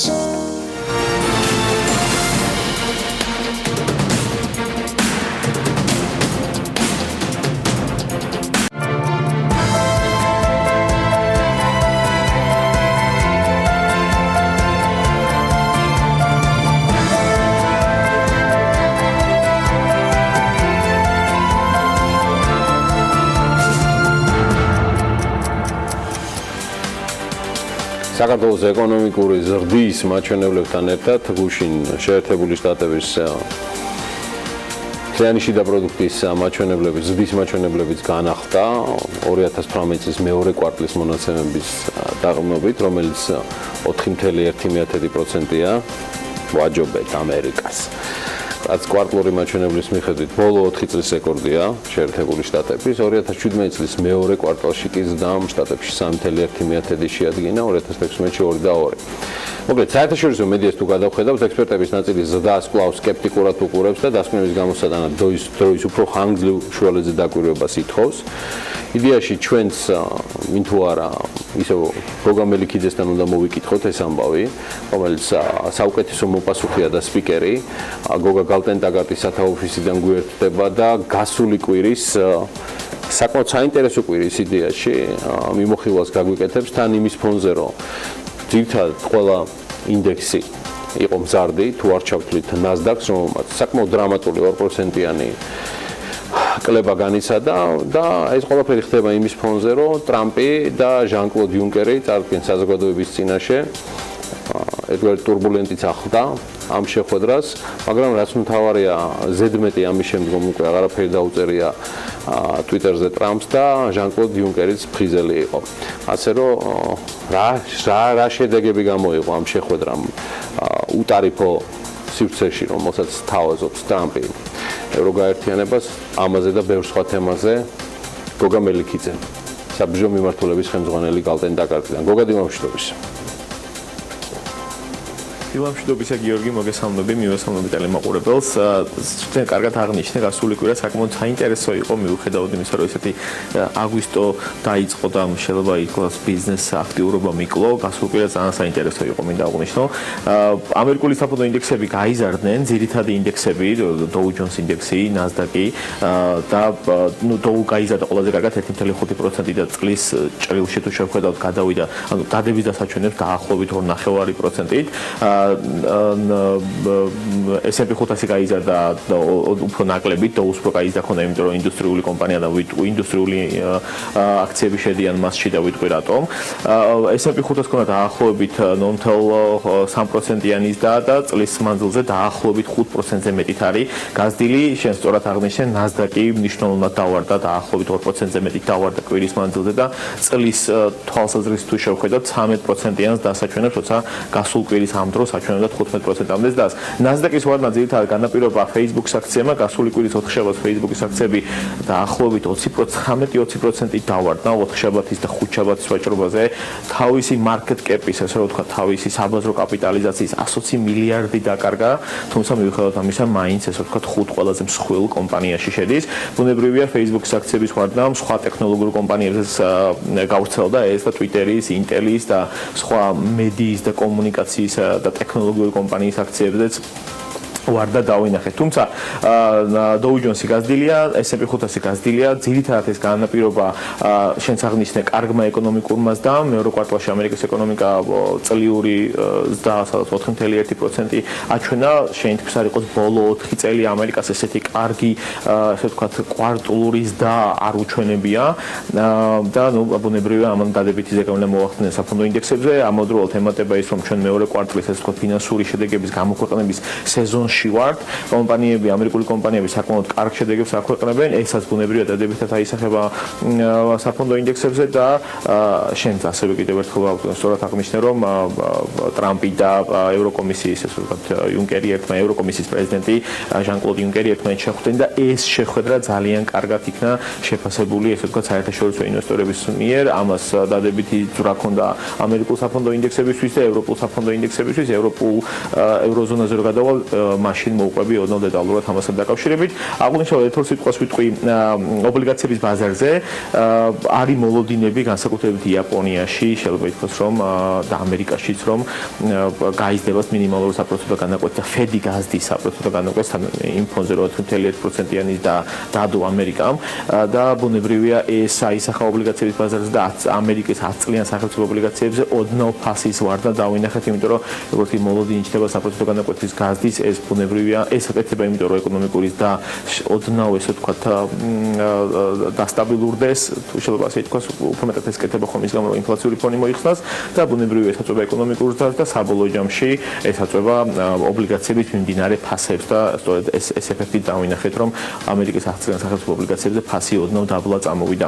რაც შეეხება ნავთობს და ოქროს, ნავთობის ფასი გაიზარდა გასული კვირის მანძილზე სადღაც 3%-ზე მეტით და წლის ესე ვთქვათ, ჭრილში თუ შეხვედრათ, ყველაზე სწრაფად მზარდი აქტივია, კომოდიტია, აქტივის კლასია, დაახლოებით 16%-ზე მეტით არის გაზრდილი ნავთობის ფასი მიმდინარე წლის მანძილზე. ოქროს ფასიც ოდნავ გაიზარდა, მაგრამ თუმცა რაღაც 0.5%-ზე უფრო ნაკლებით, მაგრამ წლის თვალსაზრისით სადღაც 5.5%-ით არის შემცირებული. თითქმის იგივე შემცირება აქვს ოქროს ფასს, რაზდაც აქვს S&P 500, იმიტომ რომ მე ბევრჯერ აღნიშნია, რომ ოქრო და S&P 500 ერთმანეთის საკმაოდ თქო ერთმანეთის მიმართ საპირისპიროდ ვითარდება ამ ორი აქტივის ამ ორი ესე ვთქვათ ინდექსის და ოქროს პერფორმანსი და ზუსტად მსგავს კლებას ვხედავთ ოქროს ფასში, როგორი ზდაცა აქვს S&P 500-ს მიმდინარე წლის მანძილზე. რაც შეეხება ევროზონას, როგორც აღნიშნე, ევროზონაში საფონდო ინდექსები გაიზარდნენ გასული კვირის მანძილზე, ძლივს დავინახეთ ევროზონაში თითქმის ყველა საფონდო ინდექსში და სამი რამის გამო ხდება ეს. პირველი ეს არის ის, რომ ტრამპი და იუნკერი ერთმანეთს შეხვდნენ და ეს შეხვედრა საკმაოდ დადებითად შეფასდა. ევროზონის კომპანიები საკმაოდ კარგ ფინანსურ შედეგებს აჩვენებენ. დაახლოებით 187-მა კომპანიამ უკვე ევროზონაში თავის ფინანსური შედეგები დადო, ამ 187-დან 50%-ზე მეტმა დადო უფრო კარგი შედეგები, რამაც ინვესტორები ელოდებოდნენ. დანარჩენმაც, ანუ ერთი წუთი ევროზონის კომპანიები ინვესტორებს მოლოდინებს ამართლებენ და უფრო კარგსაც აჩვენებენ, რამაც ინვესტორები ელოდებიან. ამასაც საკმაოდ დადებითიც დაქონდა. ოდნავ დეტალურად თქვა, სტოკ 600 გაიზარდა დაახლოებით 1.4%-ით, რაც მათ მიუხედავად 1.4%-ით და სტოკ 600 ისევ ესე ვთქვათ კლება ოდნავ გადავიდა ზდაში 0.4%-ით გადავიდა ზდაში. CAC DAX 30 გაიზარდა კარგად, სადღაც 2%-ით და მაგრამ მიუხედავად 2%-ისა კვირის მანძილზე მაინც წლის თვალსაზრისით 0.4%-იან კლებაში რჩება. CAC 40 გაიზარდა 2%-ზე მეტით, 2.5%-ით და 3.2%-იანს დასაჩვენებს წლის მანძილზე, ეს არის ფრანგული ინდექსი. ინდექსების და კიდევ ერთხელ ვთქვი, განსაკუთრებით DAX-ის ასეთი კარგი ზრდა და ევროპული ინდექსის CAC 40-ის ასეთი კარგი ზრდა ისე და ისე განპირობებულია ტრამპის და იუნკერის შეხვედრით, იმიტომ რომ ამ შეხვედრაზე საუბარი იყო ის, რომ არა ავტო პროდუქტებზე, ესე ვთქვათ, არა ავტომობილებზე, სხვა პროდუქტებზე შეიძლება მათმა განიხილონ ტარიფების მოხსნა, ამავდროულად ევროზონამ დაუწესა, ესე ვთქვათ, სოიოზე ტარიფის გაზდა ამერიკას და ეს ყველაფერი საკმაოდ დადებითად აისახა საფონდო ბაზრებზე. ანალიტიკოსები ძახიან, რომ ეს მოლაპარაკება თუ ესე ვთქვათ უფრო ღრმად სხვა ეტაპზე გადავიდა, შეიძლება ევროზონასა და ამერიკის შორის ეს სატარიფო ომი არ გაჩაღდეს და ფორმატი უფრო მეტად დაალაგდეს საგარეო ვაჭრობის თვალსაზრისით. ამავდროულად იაპონიაზე რო გადავალ ვიტყვი ერთი-ორი სიტყვით იმას, რომ ევროზონამ და იაპონიამ თავისუფალი ვაჭრობის ხელშეკრულების ხელმოწერა დააინიცირა, რამაც ბუნებრივია ევროპაზე კიდევ უფრო მეტად დადებითი ესე ვთქვათ ევროპულ ინდექსებს დადებითი ტენდენცია შეძინა. გადავალ აზიის მხარეს, ნიკეი 225-ია თავარი იაპონური ინდექსია, ოდნავ გაიზარდა დაახლოებით 0.6%-ით კვირის მანძილზე, თუმცა წლის ჭრილში ისევ 0.3-0.4%-ით უარყოფით ზდას აჩვენებს, ანუ დადებით ზდაში მიუხედავად ბოლო კვირეების ზდისა, ნიკეი 225 ვერ გადავიდა, იენა დასუსტებულია დოლართან მიმართებაში, ჩვენ ვიცით წლის დასაწყისში ვაჭრებოდა 112 იენას ფარგლებში, მერე 6% გამყარა დაახლოებით 108 იენის ფარგლებში ვაჭრებოდა და ახლა ისევ 111 იენას ფარგლებში ვაჭრება, ანუ დოლარი გამყარდა იენასთან მიმართებაში. ზოგადად იაპონიას ვიტყვი, რომ იაპონიამ და ევროზონამ დაანონსეს, ესე ვთქვათ, თავისუფალი ვაჭრობის ხელშეკრულება, რამაც ძალიან დადებითი, ესე ვთქვათ, ძმა მისცა იაპონურ ინდექსებსა და ევროზონის ინდექსებსა და ზოგადად მაკროეკონომისტები საკმაოდ ოპტიმისტურად უყურებენ ამას, თუ იაპონია და ევროზონა ჩამოყალიბდა თავისუფალ სავაჭრო პოლიტიკის, თავისუფალ სავაჭრო ხელშეკრულებაზე, ეს კარგი პასუხი იქნება, ესე ვთქვათ, ტრამპის ამ სავაჭრო პოლიტიკის მიმართ, რასაც იგი ატარებს სხვადასხვა ქვეყნების მიმართ. ამავდროულად საუბარი არის ის, რომ იაპონიის ცენტრალური ბანკი გაზდის მინიმალურ საპროცენტო განაკვეთს, მიუხედავად ვიცით, რომ იაპონიაში გვაქვს ყველაზე მსუბუქი და ყველაზე შერბილებული მონეტარული პოლიტიკა და არის საუბარი, ეს გამკაცრდება. ამ შერბილებულმა მონეტარულმა პოლიტიკამ იაპონიას მისცა მთელი 12 კვარტალის განმავლობაში შეუცვლელი ეკონომიკური ზრდა, როგორც სხვადასხვა ეკონომისტები ძახიან, ეს შერბილებული ეკონომიკური პოლიტიკა ისე ძალიან აღარ მუშაობს და ამას სულება მოყვება აუცილებლად. ამავდროულად ბანკები ასეთი დაბალი საპროცენტო განაკვეთებისგან ნულოვანი საპროცენტო განაკვეთებია საერთოდ იაპონიაში მომგებიანობას ვეღარ აჩვენებენ. შესაბამისად არის მკაფიო მოლოდინი მასეთ, რომ შეიძლება იაპონიის ცენტრალურმა ბანკმა ოდნავ გაზარდოს მინიმალური საპროცენტო განაკვეთი, იმიტომ რომ დღეს 10 წლიანი იაპონური სახელმწიფო ობლიგაციები 0% იღებს და ამ მოლოდინმა ეს 0% 0.09% გახადა გასული კვირის მანძილზე. რაც შეეხება ჩინეთს, ჩინეთსა და თავარი თემა რა ჩინეთში ამ ეტაპზე არის, ჩინური ინდექსი ჟანხაი კომპოზიტი ოდნავ გაიზარდა, თუმცა წლის მანძილზე ალბათ ერთ-ერთი ყველაზე შემცირებული პერფორმანსი აქვს სხვა ინდექსებს შევადარებთ, 14% არის შემცირებული წლის მანძილზე. ჩინეთს არ უდგას კარგი დრო, ანუ მას ეს ამერიკასთან სავაჭრო დაძაბულობა აქვს და ეს დაძაბულობა უფრო მეტად ჩიხში შედის. ბოლო კვირის მანძილზე იუენი ჩინური ადგილობრივი ვალუტა მნიშვნელოვნად შემცირდა დოლართან მიმართებაში, ზოგადად წლის მანძილზე შემცირებულია სადღაც 15%-ით თუ არ მეშლება და ბოლო კვირების მანძილზე სადღაც 6%-ით შემცირდა. არის საუბარი მასეთ, რომ ჩინეთი განგებ ამცირებს, ესე ვთქვათ, აუფასურებს საკუთარ ვალუტას, იმიტომ რომ გაუფასურებული ვალუტა ექსპორტს უწყობს ხელს და იმ ფონზე რომ დაძაბულობა აქვს ამერიკასთან იმპორტ-ექსპორტის თვალსაზრისით, გაუფასურებული ვალუტა უფრო ხელს უწყობს ექსპორტის ახალისებას ჩინური კომპანიების. ერთი სიტყვით ნახოთ აქ როგორ გამოიხატება მოვლენები, იმიტომ რომ მთელი მსოფლიოს ეკონომიკა უყურებს ამ ორ დიდ ეკონომიკას შორის როგორ დაალაგდება საგარეო ვაჭრობა, რამე თუ ნებისმიერ დაძაბულობასთან იმ ფონზე როგორი ფონის სახე ეს ხდება, მსოფლიოს ეკონომიკის განვითარებას ძალიან აწვება. რაც შეეხება სხვა განვითარებად ეკონომიკებს, განვითარებადი ეკონომიკების ინდექსი ზოგადად სადღაც 3%-ით 2.5% გაიზარდა გასული კვირის მანძილზე, თუმცა და 7%-იან უარყოფის დასაჩვენებდა წლის თვალსაზრისით, ახლა აჩვენებს სადღაც 5.2-5.3%-იან შემცირებას წლის თვალსაზრისით, ანუ კლებას აჩვენებს ზოგადად განვითარებადი ეკონომიკების საფონდო ინდექსი, ძირითადი MSCI Morgan Stanley-ის ინდექსი.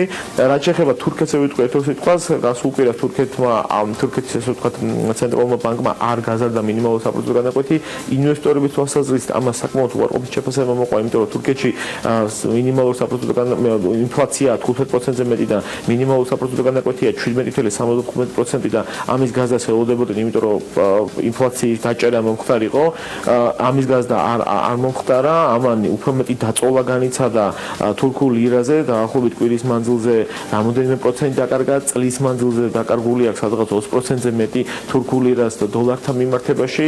ზოგადად ინვესტორები საკმაოდ სკეპტიკურად უყურებენ მას, რომ თურქეთში ესეთი ძიმე ეკონომიკური ფონია, საკმაოდ ცუდად გამოიყურება ინფლაცია, როდესაც ერდოღანის ესე ვთქვათ ძალაუფლების კონსოლიდირება უფრო მეტად მოხდა, მას შეუძლია ეროვნული ბანკის პრეზიდენტი გადააყენოს და ყოველ შემთხვევაში ეს ფონი საკმაოდ აფრთხობს ინვესტორების საზოგადოებას და ნახოთ როგორ გამოიხატება თურქეთში მოვლენები. ბუნებრივია თურქეთი რეგიონის წევრია და ამას საბოლოო ჯამში შეიძლება რეგიონზეც ეფექტი ჰქონდეს. გოგა, მადლობა. დეტალური და საინტერესო მიმოხილვისთვის. მადლობა გამორჩეული შრომისთვის მთელი სატელევიზიო სეზონის განმავლობაში. ჩვენ აუცილებლად შევხვდებით შედარებით სახეცვლილი. ყოველ შემთხვევაში მე და გოგა მელიქიძეს ამის ძალიან დიდი სურვილი გვაქვს, რომ გარკვეული კორექციები შევიტანოთ, არა შინაარსში და ნარატივში, რითაც გადმოგცემთ მიმდინარე ამბებს, არამედ სხვა სულთა ტექნიკურ დეტალებზეა საუბარი. მადლობა გალტენ დაგარც პარტნიორობისთვის. სხვა გვექნება საშუალება, რომ ოთარ შარიქაძესაც უმასპინძლოთ ამ სტუდიაში. ეხლა გამორჩეულად საინტერესო რუბრიკის დრო დგება, რომელსაც ყოველთვის და ყველა ელის განსაკუთრებით აქტიურია ამ რუბრიკის ერთ-ერთი წამყვანი ნინია მაჭარაშვილი, რომელსაც აღარ ყოფნის მარტო პარასკევი დღე და კვირაში ორჯერაც შრომობს ამ ყველაფრისთვის, რისთვისაც მე მას განსაკუთრებულად ვემადლიერები, ვეთაყვანები და ასე შემდეგ. ამიტომ წიგნის დრო არის, ქალბატონებო და ბატონებო, მოემზადეთ სულ რამდენიმე წამში ნინია მაჭარაშვილი უმასპინძლებს თავის სტუმარს.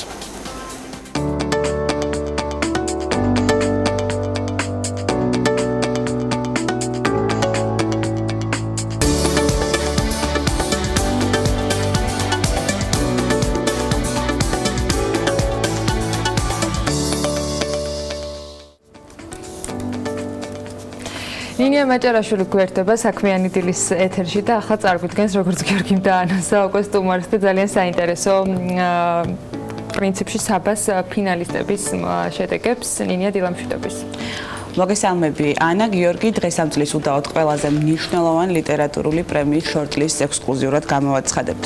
პრემია საბა წელს ოქტომბერში ფრანკფურტში გაიმართება და გამარჯვებულებს პრიზი წიგნის საერთაშორისო ბაზრობაზე გადაეცემათ, სადაც საქართველოს საპატიო მასპინძელი ქვეყანაა.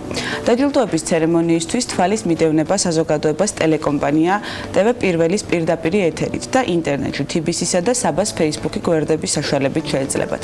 სწორედ ფრანკფურტში დასახელდება და დაჯილდოვდება საბას წლევანდელი ლაურეატები 10 ნომინაციის მიხედვით, საიდანაც 5 ნომინაციის ფინალისტების შესახებ დღეს მოგახსენებთ. აღსანიშნავია ისიც, რომ ცერემონიას ფრანკფურტში გადატანასთან დაკავშირებით საბას წლევანდელ საკონკურსო პირობებში მცირე ცვლილებებია. კერძოდ 2018 წელს საბა გაიცემა შემდეგ ნომინაციებში: საუკეთესო რომანი, საუკეთესო პროზაული კრებული, საუკეთესო პოეტური კრებული, საუკეთესო ესეისტიკა და დოკუმენტური პროზა, საუკეთესო ლიტერატურული დებიუტი, საუკეთესო ქართული თარგმანი, ქართული ნაწარმოების საუკეთესო უცხოენოვანი თარგმანი, ქართული ლიტერატურის საუკეთესო უცხოენოვანი კრიტიკა, ქართული ლიტერატურის საუკეთესო უცხოენოვანი გამომცემლობა.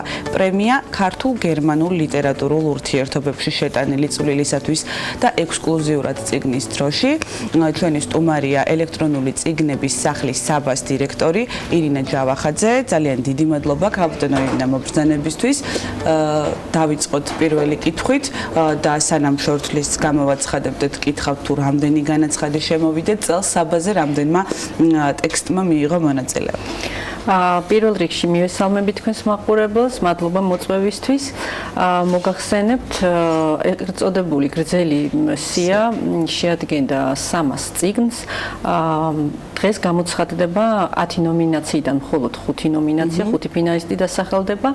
სექტემბერში გამოცხადდება კიდევ ერთი ფინალისტი, ქართული თარგმანი. გეტყვით რატომ გადაიდო ეს, იმიტომ რომ 100-ზე მეტი სქელყდიანი თარგმანი შემოვიდა წელს. ძალიან დიდი დრო სჭირდება სავარაუდოდ. კი, ამიტომ ჟიურის წევრები დიდი პასუხისმგებლობით ეკიდებიან ამას და გადავწყვიტეთ, რომ გერმანიის მხრიდანაც არის რაღაც მოთხოვნები, აუცილებლად უნდა დაგვეწყო ახლა ფინალისტების გამოცხადება ივლისში და დაახლოებით ერთ თვეში, სექტემბრის დასაწყისში გამოცხადდება კიდევ ერთი ნომინაცია ქართული თარგმანი, ხოლო დანარჩენი 4 უკვე უშუალოდ ცერემონიის დროს 12 ოქტომბერს ფრანკფურტში მერის ისტორიულ შენობაში გამოვავლენთ გამარჯვებულებს. აღსანიშნავია, მინდა ვახსენო აუცილებლად, რომ ეს დაჯილდოების ცერემონია ტარდება ჩვენი პარტნიორია ქართული წიგნის ეროვნული ცენტრი და მათი ხელშეწყობით ხორციელდება ეს. კიდევ ერთ კითხვას დაგისვამთ, იქნება თუ არა ღია ყველა დაინტერესებული პირისთვის თუ სპეციალური მოსაწვევები დასჭირდება საბას დაჯილდოების ცერემონიალზე დასწრებას. მოგეხსენებათ, გერმანელების განსხვავებული კულტურა აქვს ჩვენგან. ისინი პრინციპში მოსაწვევებში შეზღუდულები ვართ, მხოლოდ 250 ადამიანს იტევს ის დარბაზი. გარდა იმისა, რომ იქ დასწრება შეიძლება ქართულ გამომცემლებს, მწერლებს, მოწვეული იქნება ქართული დელეგაციის გარდა უცხოელი გამომცემლები, უცხოელი კრიტიკოსები, ცხოვრი მედია. ამიტომ ახლა სის შედგენაში ზუსტად მოსაწვევებს ახლა გვაქვს მოლაპარაკებები გერმანიასთან, მაგრამ როგორც ჩანს ეს იქნება დახურული. ძალიან დიდი მადლობა, მე ვიცი რომ საზოგადოების ინტერესი არის ძალიან მაღალი და მოდით დავიწყოთ ფინალისტების გამოცხადება. პირველს თქვენ წარმოგიდგენთ წლის საუკეთესო რომანი. კი ბატონო, გადავიდეთ ყველაზე საინტერესო ნაწილზე. წლის საუკეთესო რომანი. გურამ ბათიაშვილი, ელიგულა და კავა. გამომცემლობა ინტელექტი. მარი ბექაური, ანას მომენტი, ბაკურ სულაკაურის გამომცემლობა. ლაშა ბუღაძე, პატარა ქვეყანა, ბაკურ სულაკაურის გამომცემლობა. დავით გაბუნია, დაშლა, გამომცემლობა წიგნები ბათუმში. თამარ თანდაშვილი, მატერიკონი, გამომცემლობა სიესტა. მე ვთვლი როგორც მკითხველი, უბრალოდ აღნიშნავ რომ ნამდვილად ღირსეულისია და წარმატებას ვუსურვებ ფინალისტებს. მე წარმოგიდგენთ წლის საუკეთესო პროზაული კრებული, ესენი გახლავთ თეონა დოლენჯაშვილის პერსონალური ქრისტე, გამომცემლობა ინტელექტი და ლევან მუსხელიშვილის მოკლე მოთხრობები, გამომცემლობა სეზანი. შემდეგი ნომინაცია წლის საუკეთესო პოეტური კრებული. გიორგი არაბული, გვრინი, გამომცემლობა ინტელექტი, სოსო მეშველიანი, არბოლეს ალტოს, გამომცემლობა ინტელექტი, ზურაბ თველიაშვილი, პოეზიის დიქტატურა, გამომცემლობა ინტელექტი, პაატა შამუგია, დედაენა, გამომცემლობა წიგნები ბათუმში, ბელა ჩეკურიშვილი, სისიშვილის დეტექტორი, გამომცემლობა ინტელექტი. წლის საუკეთესო ლიტერატურულ დებიუტში შემდეგი ადამიანები და ტექსტები დაშორთლისდნენ. საბა ლეკვეიშვილი, მთარგმნელი, რეიჩელ კონი, დეივიდ ლევითანის, ნიკის და ნორას უსასრულო პლეილისტისთვის, ბაკურ სულაკაურის გამომცემლობა. გაბრიელ ტანიე, ქანაანის შვილები, გამომცემლობა ინტელექტი და ზურა ჯიშკარიანი, საღეჭი განთიადები უშაქროთ, ბაკურ სულაკაურის გამომცემლობა. და ბოლოს წლის საუკეთესო ესეისტიკა და დოკუმენტური პროზა.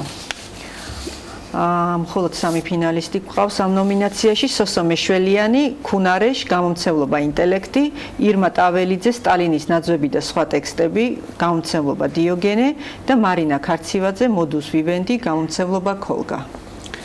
ძალიან დიდი მადლობა. მე აბსოლუტურ წარმატებას ვუსურვებ ყველა ფინალისტს. და გამარჯვებას, ცხადია ყველა ვერ გაიმარჯვებს, მაგრამ დავალოდოთ 12 ოქტომბერს, დავალოდოთ ფრანკფურტის წიგნის საერთაშორისო ბაზრობას, სადაც გაიმართება პრემია საბას დაჯილდოება. ძალიან დიდი მადლობა თქვენ მობრძანებისთვის და ჩვენ შევხვდებით პარასკევს. მადლობა ნინიას და რა თქმა უნდა საბას ასეთი არჩეულების შესაძლებლობისით რომ საქმიანი დილის მაყურებელს პირველს ჰქონდა საშუალება გაეცნო ლიტერატურული პრემია საბას 2018 წლის ფინალისტების ვინაობა. წარმატებას უსურვებ ყველა ფინალისტს და რა თქმა უნდა თავად ამ კონკურსს, რომელიც ფრანკფურტში გაიმართება უკვე 12 ოქტომბერს გვეცოდინება ფინალისტები და როგორც ნინიამ დაანონსა, ესეც პირველი საშუალებით იქნება შესაძლებელი რომ გავიგოთ, მოკლედ წარმატებები თვითონ კონკურსს და თითოეულ მონაწილეს, რომელიც უკვე ფინალურ ეტაპზე არიან ამ შემთხვევაში წარმოდგენლები. ჩვენ წინ მცირე სარეკლამო პაუზა გველოდება და რამდენიმე წუთში დაგებრუნდებით.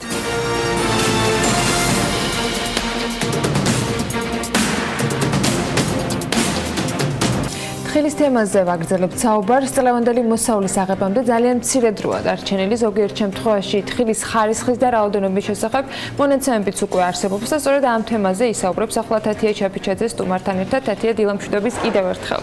დილა მშვიდობის ანა, კიდევ ერთხელ მივესალმებით ჩვენს მაყურებელს. სულ რამდენიმე დღის წინ ვსტუმრობდით დასავლეთ საქართველოს, კერძოდ სამეგრელოს რეგიონს, სადაც ჟურნალისტებს საშუალება ჰქონდა გავსაუბრებოდით მე ხილებს და ასევე დაგვეთვალიერებინა იქ არსებული მდგომარეობა. შარშანდელს თუ შევადარებთ წელს ვითარება გაცილებით უკეთესი დაგხვდა. აზიური ფაროსანას პოპულაცია მნიშვნელოვნად არის შემცირებული, რამაც ხილის მოსავლიანობის გადარჩენა უზრუნველყო, თუმცა მავნებლის გარდა სხვადასხვა პრობლემებიც იჩინა თავი, მათ შორის არის ნაცარი სოკოვანი დაავადებები, გულის სიდამკლე და ასე შემდეგ, რამაც რა თქმა უნდა გარკვეული ნაწილი უკვე გააფუჭა. მოსახლეობა ვისაც შევხვდით, კვლავ საუბრობს ინფორმირებულობის პრობლემებზე და სახელმწიფოსგან ამ კუთხითაც ითხოვს უფრო მეტ აქტიურობას. ერთ-ერთი მწვავე საკითხი ასევე უკავშირდება წლევანდელი ხილის ფასსაც და სწორედ ამ თემებზე გავაპირებთ ახლა ჩვენ სტუმართან ერთად საუბრის გაგრძელებას. ალექსანდრე მოწერელია თხილის გადამამუშავებელთა და ექსპორტიორთა გამგეობის თავმჯდომარე იმყოფება ჩვენთან ერთად. მოგესალმებით კიდევ ერთხელ, მადლობა რომ დილიდან ჩვენთან ერთად ხართ. დავიწყოთ პირველ რიგში შეფასებით, რა მდგომარეობა გვაქვს დღეს წლევანდელი მოსავალი როგორია თხილის და რა შედეგებს ველოდებით, რა შეიძლება იყოს საერთო მოცულობა, რასაც მივიღებთ. პირველ რიგში მივესალმები ჩვენს ტელემაყურებელსაც. მდგომარეობა ჩვენ შარშან ხშირად აღნიშნავდით, რომ ორი პრობლემა არსებობდა. ეს იყო ერთი პრობლემა ფაროსანა და მეორე სოკოვანი დაავადება. ფაროსანა ამ შემთხვევაში უფრო ნაკლები პრობლემა იყო სამწუხაროდ. მას ჩამოგიდეს ის ყველა ცოდვა, რაც ჩვენს თხილს სჭირდა. წელს წლევანდელმა სეზონმა ნათლად დაგვანახა იმაზე, რაზე ჩვენ საუბრობდით, რომ მთავარი პრობლემა თხილში ეს არის დაავადებები, სოკოვანი დაავადებები, რომელიც იწვევს თხილის გულის სიდამპლეს. ფაროსანას აქტივობა თქვენ ბრძანდებოდით და ნახეთ დაახლოებით პოპულაცია 80%-მდე არის შემცირებული. გვაქვს რა თქმა უნდა ფაროსანას მიერ დაზიანებული თხილიც, მაგრამ ფაროსანას მიერ დაზიანებული თხილის გული კიდე ექვემდებარება შემდგომ გადამუშავებას, შეიძლება მისი მოხალვა, დაქუცმაცება, მისგან ფქვილის წარმოება და ამაში პრობლემა არ არის ამ ხრივ. რა თქმა უნდა საერთო გამოსავლიანობას გავლენას ახდენს და ფასწარმოქმნაზე გავლენას ახდენს და ეს დიდი პრობლემა ამავე დროს გადამუშავების ხარჯებსაც ზრდის, მაგრამ იმ შემთხვევაში, როდესაც თხილი დაზიანებულია სოკოვანი დაავადებით და არის სიდამპლე, მას ვერაფერში ვერ გამოვიყენებ. რაიმე კავშირში არის ფაროსანას დაზიანება სოკოვანი, ამაზეც ძალიან ხშირად იყო საუბარი, თქვენ საუბრობთ კიდევ ერთხელ რომ განმარტოთ, იწვევს თუ არა ფაროსანა ამ ტიპის დაავადებებს, თუ ეს არის იმის პრობლემა, რომ ხშირად მოსახლეობა ფერმერები არ უზრუნველყოფენ დროულ მოწამვლას და არ აქვთ ინფორმაცია როგორ მოუვარონ თხილს. პირველ რიგში მე სულ აღნიშნავდი და დღესაც გავიმეორებ იმას, რომ ჩვენს ბაღებს მოვლა პატრონობა აკლია. ჩვენ გვაქვს წელს ძალიან მნიშვნელოვანი შედეგები იმ ფერმერებთან და თქვენც ალბათ ბრძანდებოდით და დაათვალიერეთ, ვინც ღონისძიებები გაატარა, ანუ წამლობა ჩაატარა სწორად და დროულად ჩაატარა, მას აქვს 100%-იანი გახარება, 100%-იანი შედეგი აქვს.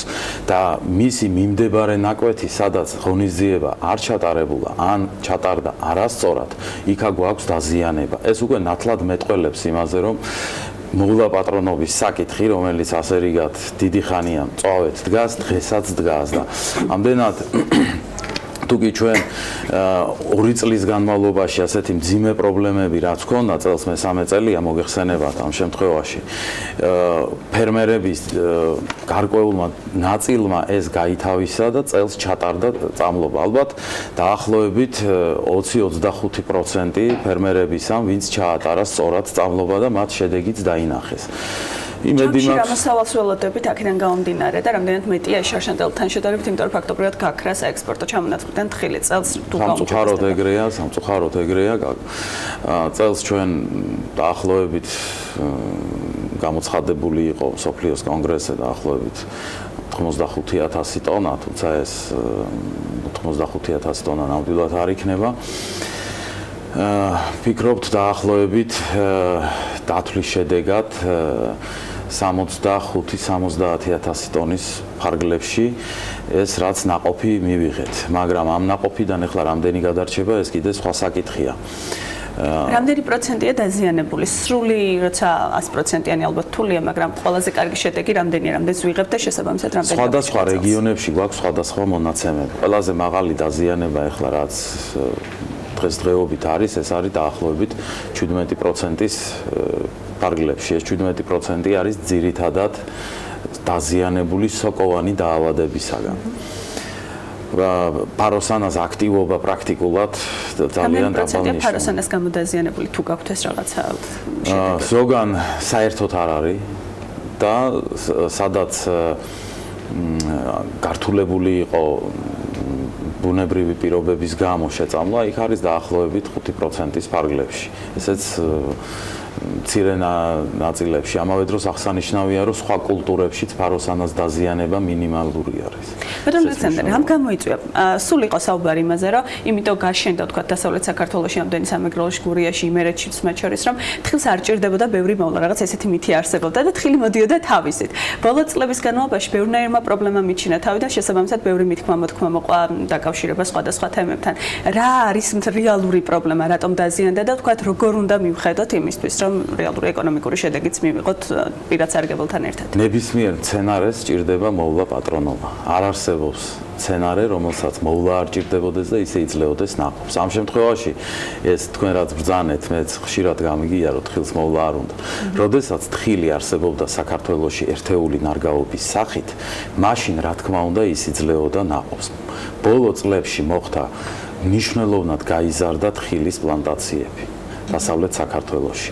და სწორედ მისი ინდუსტრიული გაშენების მომენტში იჩინა პრობლემებმა თავი. ეს ერთეულ წარმოიდგინეთ ფართობზე, სადაც იყო ეგერ-აგერ წარმოდგენილი, მას არ ჰქონდა არანაირი სამრეწველო დანიშნულება, მაშინ ის პრობლემასაც არ წარმოადგენდა, მაგრამ როგორც კი კონცენტრაცია გაიზარდა, მცენარეების, თხილის კულტურის კონცენტრაცია გაიზარდა დასავლეთ საქართველოში, პრობლემამაც იჩინა თავი. ამავე დროს აღსანიშნავია კლიმატური პირობებიც. დასავლეთ საქართველო მოგეხსენებლად მაღალნალექიანი რეგიონია. ამისათვის ჩვენ შეგიძლიათ ანალიზი გავაკეთოთ, ავიღოთ კახეთის რეგიონი. კახეთშიც არის თხილი. კახეთში შარშანაც, შარშანწინაც და წელსაც საუკეთესო მოსავალი გვაქვს. თხილი არის ჯანსაღი. რატომ? იმიტომ რომ კლიმატური პირობები დასავლეთ საქართველოსგან განსხვავდება, უფრო მშრალია, ეს ერთი და მეორე კონცენტრაცია, მცენარეების კონცენტრაცია ფართობზე, თეულ ფართობზე არის გაცილებით ნაკლები. იზრდება კახეთში და აღმოსავლეთ საქართველოში თხილის გაშენების რაოდენობა? რა თქმა უნდა იზრდება. ძალიან კარგ შედეგს იძლევა. და ასევე მინდა გკითხოთ ერთ-ერთი მთავარი საფიქრალი ასე ვთქვათ, რაც მოსახლეობას და მეთხრილებს ჰქონდათ შევხვდით, ეხებოდა ფასს. რა შეიძლება იყოს წელს თხილის გასაყიდი ფასი, გულისხმობ როგორც მოსახლეობის მიერ ჩაბარებული და ასევე გასაყიდი საექსპორტო ღირებული. ფასი მოგეხსენებათ ჩვენ და სამწუხაროდ ქართული თხილი მსოფლიო ბაზარზე ყველაზე იაფიანი თხილია თავისი იმ პრობლემებისა და გამო, რომელსაც ახლა არ ჩამოვთვლით, ბევრჯერ გვისაუბრია. და ამავე დროს საქართველო არის რაოდენობის მხრივ 10-ჯერ უფრო ნაკლებს აწარმოებს ვიდრე თურქეთი და ეს უკვე დამკვიდრებულია და ცნობილი ფაქტია, რომ ფას წარმომქმნელი მსოფლიო ბაზარზე არის თურქეთი.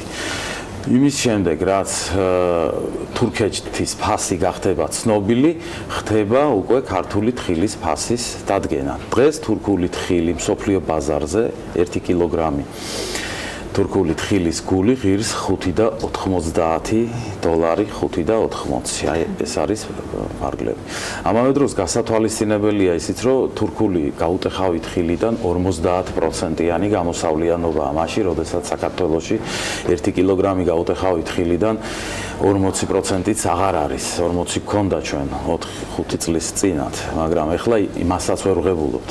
შესაბამისად, ფასიც დაბალია. წელს ეხლა რაც ფასებია, ეს არ არის მაჩვენებელი, იმიტომ რომ თხილი არის ტენიანი და ტენიანი თხილის ფასი არის დღეს 2 ლარის ფარგლებშია, 2.5 ლარნახევარი. სხვადასხვა ფასებია ხარისხებიდან გამომდინარე. მაგრამ, როდესაც თხილი გაშრება და მეწარმეს არ ექნება დასახარჯი მასზე შრომა და არ ექნება დანაკარგი, რაც თავარია. მაშინ რა თქმა უნდა თხილის ფასი მოიმატებს, არ იქნება 2 ლარი, მაგრამ შესაბამისად თხილი რა შეიძლება იყოს გასაყიდი მშრალი თხილის ფასი სრულიად შესაძლებელია და იქნება რეალური ფასი არის დაახლოებით 5 ლარი. შეიძლება ცოტა მეტიც. გამომდინარე იქიდან რა ხარისხი იქნება, გამოსავლიანობა მას რა ექნება. თუ ეხლა თხილი 45%-იანი გამოსავლიანობით, ახლა წარმოიდგინეთ კახეთში თხილი არის 45%-ის გამოსავლიანობით. მაშინ რა თქმა უნდა 5 ლარი არ იქნება, იქნება 5.50-იც და შეიძლება 6-იც. აი გამოსავლიანობაზე არის პირდაპირ მიბმული თხილის ფასი. კი ბატონო. კარგით, და ბოლოს აუცილებლად მინდა გკითხოთ, მედიაში გავრცელდა ინფორმაცია თქვენს შესაძლო გუბერნატორობასთან დაკავშირებით, თუ ადასტურებთ ამ ინფორმაციას, ანუ არ ყოფთ თუ ისევ რჩებით თხილის. ისევ მედიიდან გავრცელდა და მე ამის შესახებ არანაირი ინფორმაცია არ გამაჩნია და არანაირი ანუ ამ თემაზე შეთავაზება არაფერი საუბარი ამ თემაზე არ. კი ბატონო, ისე თქვენთან გავაგრძელებთ უახლოეს მომავალში კვლავ თხილის თემატიკაზე საუბარს. დიდი მადლობა, წარმატებებს გისურვებთ. ალექსანდრე მოწერელია თხილის გადამამუშავებელთა და ექსპორტიორთა გამგეობის თავმჯდომარე გსტუმრობდა. მადლობა მას სტუმრობისათვის და მადლობა თათია საინტერესო საუბრისათვის. მადლობა კიდევ ერთხელ ინფორმაციებისათვის, რომელსაც აუცილებლად უმალე წაიკითხავთ BMG-ზე და შესაბამისად გაიქნებათ მუდმივად შესაძლებლობა, რომ თხილთან დაკავშირებული სიახლეებიც ისევე გაიცნოთ, როგორც სხვა დანარჩენი ბიზნეს და ეკონომიკის მთავარი ამბები. ახლა წინ სარეკლამო პაუზა გველოდება და რამდენიმე წუთში უკვე დავბრუნდებით მაია სიდამონიძის რუბრიკით. ამინდის პროგნოზის სპონსორია SEU დეველოპმენტი.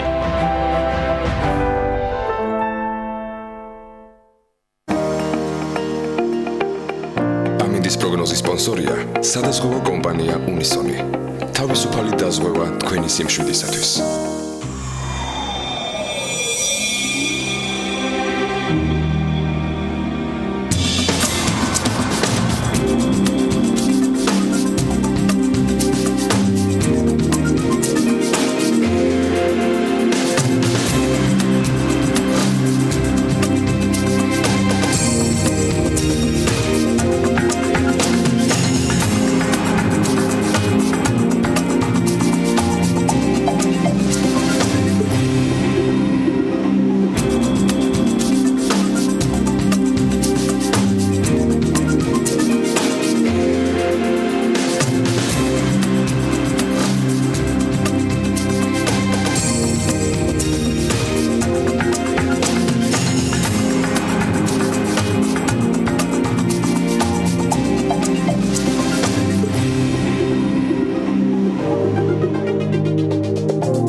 ამინდის პროგნოზის სპონსორია SEU დეველოპმენტი.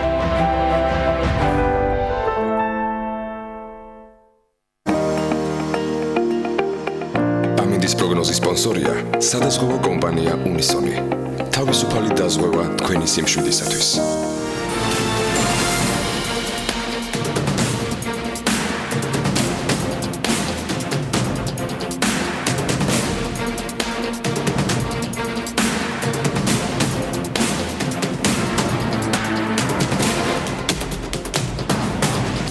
მაია სიდამონიძის რუბრიკით ბრუნდებით, რომელიც დღეს მას პინძლობს ნატალია ბახტაძე ენგლენდერს, ეკოტურიზმის ასოციაციის კონსულტანტს. ძალიან საინტერესო თემაზე უნდა ვისაუბროთ. სექტემბერში თბილისში ევროპის ეკოტურიზმის კონფერენცია დაგეგმილი, რომელსაც ეკოტურიზმის ასოციაცია და ილიას უნივერსიტეტი ერთობლივად გაუძღვებიან და შესთავაზებენ. საუბარი იქნება ეკოტურიზმის მიმართულებით ქვეყანაში არსებულ პრობლემებზე, გამოწვევებზე და იმ შესაძლებლობაზე, რომლის განვითარების პოტენციალით საქართველოს აქვს. სხვა ყველა დანარჩენ დეტალზე უკვე მაიამის სტუმართან ერთად ისაუბრებს. მაია, მოგესალმებით. მოგესალმებით, დილა მშვიდები. საქართველოში უკვე მეხუთე, ანუ რეალურად თუ არ ვცდები, ქალბატონი ნატა უფრო დეტალურად მოგუყვება, მაგრამ მსოფლიოში უკვე მეხუთეჯერ იმართება და მათ შორის საქართველოში წელს ევროეკო, რაც ძალიან მნიშვნელოვანია და ეს ყველაფერი, რა თქმა უნდა, იმართება საქართველოს ეკოტურიზმის ასოციაციის ორგანიზებით და როგორც თუ არ ვცდები, ტურიზმის ეროვნული ადმინისტრაციის ხარდაჭერით და ილიას უნივერსიტეტის ხარდაჭერით. მაყურებელმა უკეთესად რომ გაიგოს, რას ნიშნავს ევროეკო 2018 და რა ტიპის და რამდენად მასშტაბური, ასე ვთქვათ, კონფერენცია არის, რომ მივხვდეთ მის მნიშვნელობას. პირველში მადლობა კიდევ ერთხელ მოწვევისთვის. ჩვენ ამ თემაზე თქვენს ეთერში ვისაუბრეთ რამდენიმე თვის წინ, როდესაც პირველად დაანონსდა, რომ ევროპის ეკოტურიზმის კონფერენცია იქნება საქართველოში. თავის დროზე იყო თქვა ძალიან დიდი გაკვირვება, რატომ ეკოტურიზმის კონფერენცია საქართველოში რა მდგომარეობაში ვართ ეხლა და ვარ თუ არა მზად იმისთვის, რომ ეგეთი ტიპის კონფერენცია ჩატარდეს. ძალიან დიდი დისკუსია იყო ასევე Facebook-ზეც, მაგრამ კარგია, ხო. კარგი არის ის, რომ ყველანი ერთად შევჯერდით იმ საკითხზე, რომ არასოდეს არ არის გვიან დაიწყო გადადგა სწორი ნაბიჯები და გადადგა სწორი ნაბიჯები მდგრადი ტურიზმის მიმართულებით. ევროპის ეკოტურიზმის კონფერენცია რამდენიმე წელია, ან ტარდება სხვადასხვა ქვეყნებში, ძირითადად აღმოსავლეთ ევროპის ქვეყნებიდან დაიწყო. მეხუთე კონფერენცია საქართველოს საკმაოდ ნიშანდობლივი არის თვითონ ეკოტურიზმის საზოგადოებისთვის, იმიტომ რომ ფაქტიურად ამ კონფერენციაზე შეიქმნება ის გაერთიანება და ის ევროპის ეკოტურიზმის ქსელი, რომელიც ვალდებულებას იღებს, რომ ერთმანეთს გაუზიაროს გამოცდილება და ასევე მუდმივად ხელი შეუწყოს ეკოტურიზმის განვითარებას და დაეხმაროს სხვადასხვა ქვეყნის ასოციაციები ერთმანეთს. მნიშვნელოვანია ასევე იმიტომ, რომ ჩვენ ამ კონფერენციით ფაქტიურად განვიხილავთ თემებს, რომლებიც არის არა მარტო საქართველოს პრობლემა, არამედ სხვა ქვეყნების და ვისაუბრებთ, როგორ შეგვიძლია ერთობლივად გადავჭრათ ესა თუ ის პრობლემა, ან როგორ შევიმუშაოთ ერთიანი მიდგომა. რამდენი წარმომადგენლობით იქნება ეს კონფერენცია, ანუ რამდენი ქვეყნიდან იქნებიან სტუმრები ან რა ასე ვთქვათ, დონის სტუმრები? პირველ რიგში თავიდან, ანუ პირველად როდესაც ვიყავით თქვენს ეთერში, მაშინ არ გქონდა დადასტურებული სია. ეხლა უკვე თამამად შემიძლია ვთქვა, რომ ეკოტურიზმის საზოგადოებაში ყველაზე წარმომადგენლობითი ეს დელეგაცია იქნება საქართველოს ჩამოსული, დაწყებული გლობალური ეკოტურიზმის ქსელის დამფუძნებლიდან, რომელმაც ფაქტიურად სული ჩაუდგა კოსტა-რიკაში ეკოტურიზმს და ეკოტურიზმის განვითარებას ზოგადად.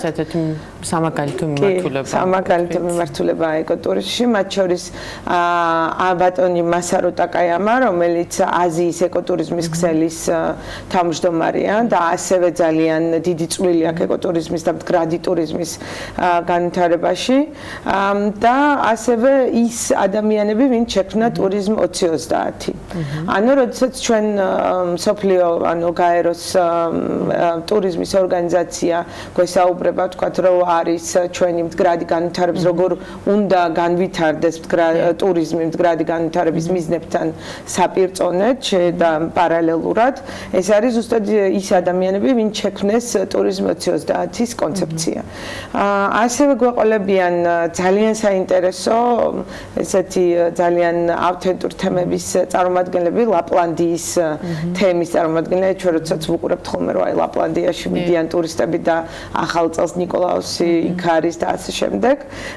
ისინი ანუ საპმი ქვია ამ თემს, ისინი გვესაუბრებიან, როგორ უნდა შეინარჩუნო ავთენტურობა, მაგრამ ამავე დროს კონდეს მსოფლიოში, ვთქვათ, იყო ძალიან წარმატებული და ძალიან ბევრი ტურისტი ჩამოდიოდეს, როგორ უნდა დაამენეჯმენტო ტურისტები ისე, რომ აზიანი არ მიაყენონ შენს თვითყოფადობას და ძალიან საინტერესო თემები იქნება, მოკლედ იქნება საუბარი იმაზე, მართლა შეუძლია ეკოტურიზმს და ტურიზმს ზოგადად სიღარიბე დაძლიოს თუ არა, მაგალითად. ეს ძალიან ესეთი თემა არის, იმიტომ რომ როგორც თქვენც ცნობილია, ძალიან ბევრი თუ არა საქართველოს მხრიდან წარმატებები, რომლებიც ისაუბრებენ კონკრეტულ თემებზე.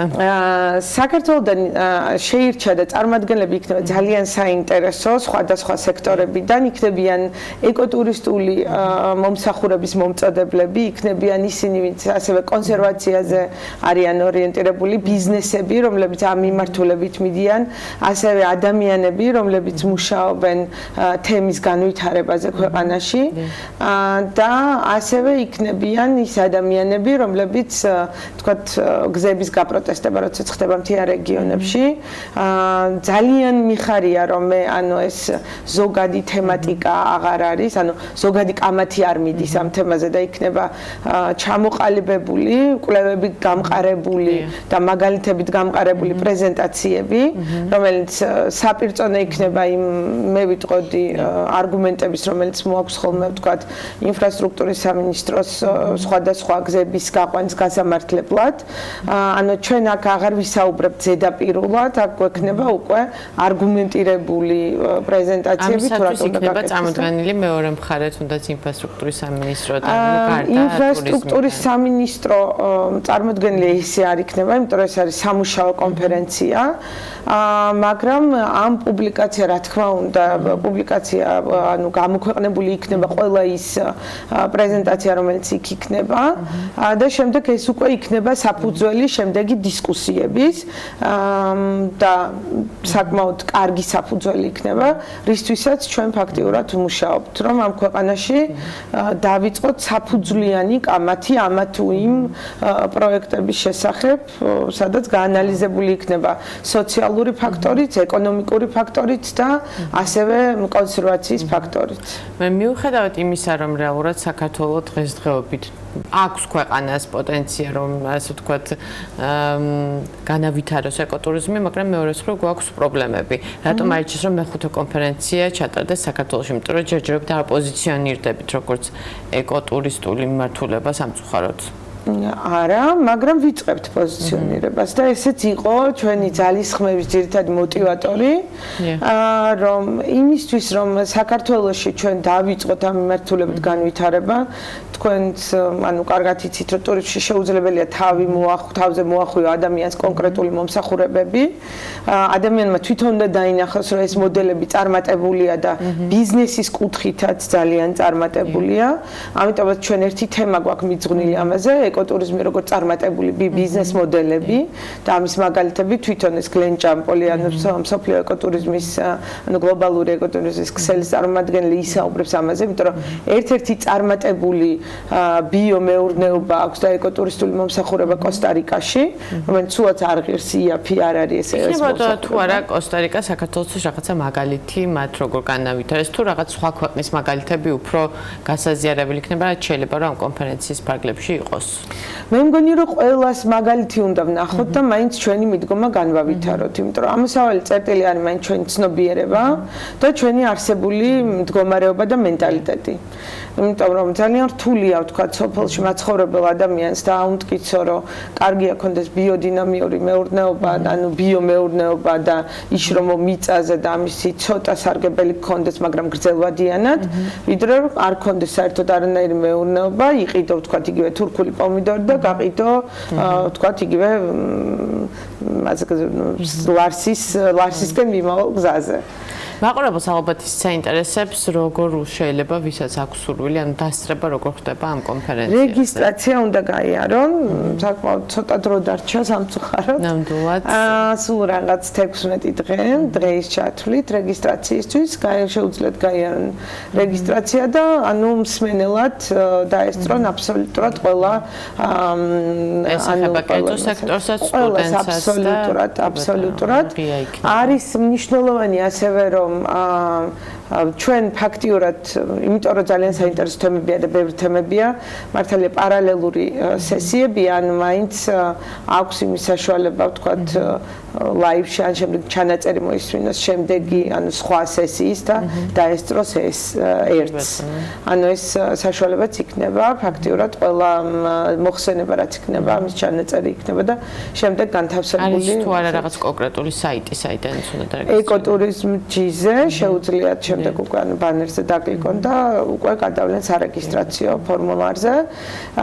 და ასევე მნიშვნელოვანია იცოდნენ ისიც, რომ იქნება ინგლისური ენაზე. ანუ სამუშაო ენა არის ინგლისური. მე მესმის რომ ვინაიდან საერთაშორისო კონფერენცია. იმიტომ რომ საერთაშორისო კონფერენცია და იმიტომ რომ ინგლისური ენა ფაქტიურად ის ენაა, რომელზეც სულ სხვადასხვა ქვეყნის წარმომადგენლები ისაუბრებენ.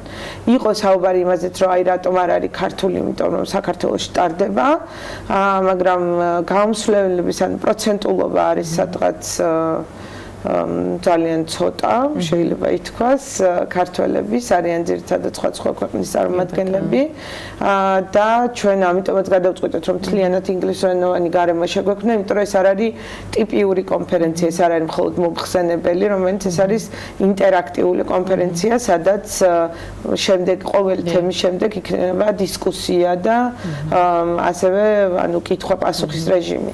ანუ ყველა სესიის მიზანი არის ის, რომ მივიდეთ კონკრეტულ შედეგებამდე, რომელიც ფაქტიურად შემდეგ უკვე აისახება ევროპის ეკოტურიზმის შედეგები მომავალში აისახება ეკოტურიზმის განვითარებაზე. ევროპის ეკოტურიზმის, არა მარტო ევროპის მთლიანად.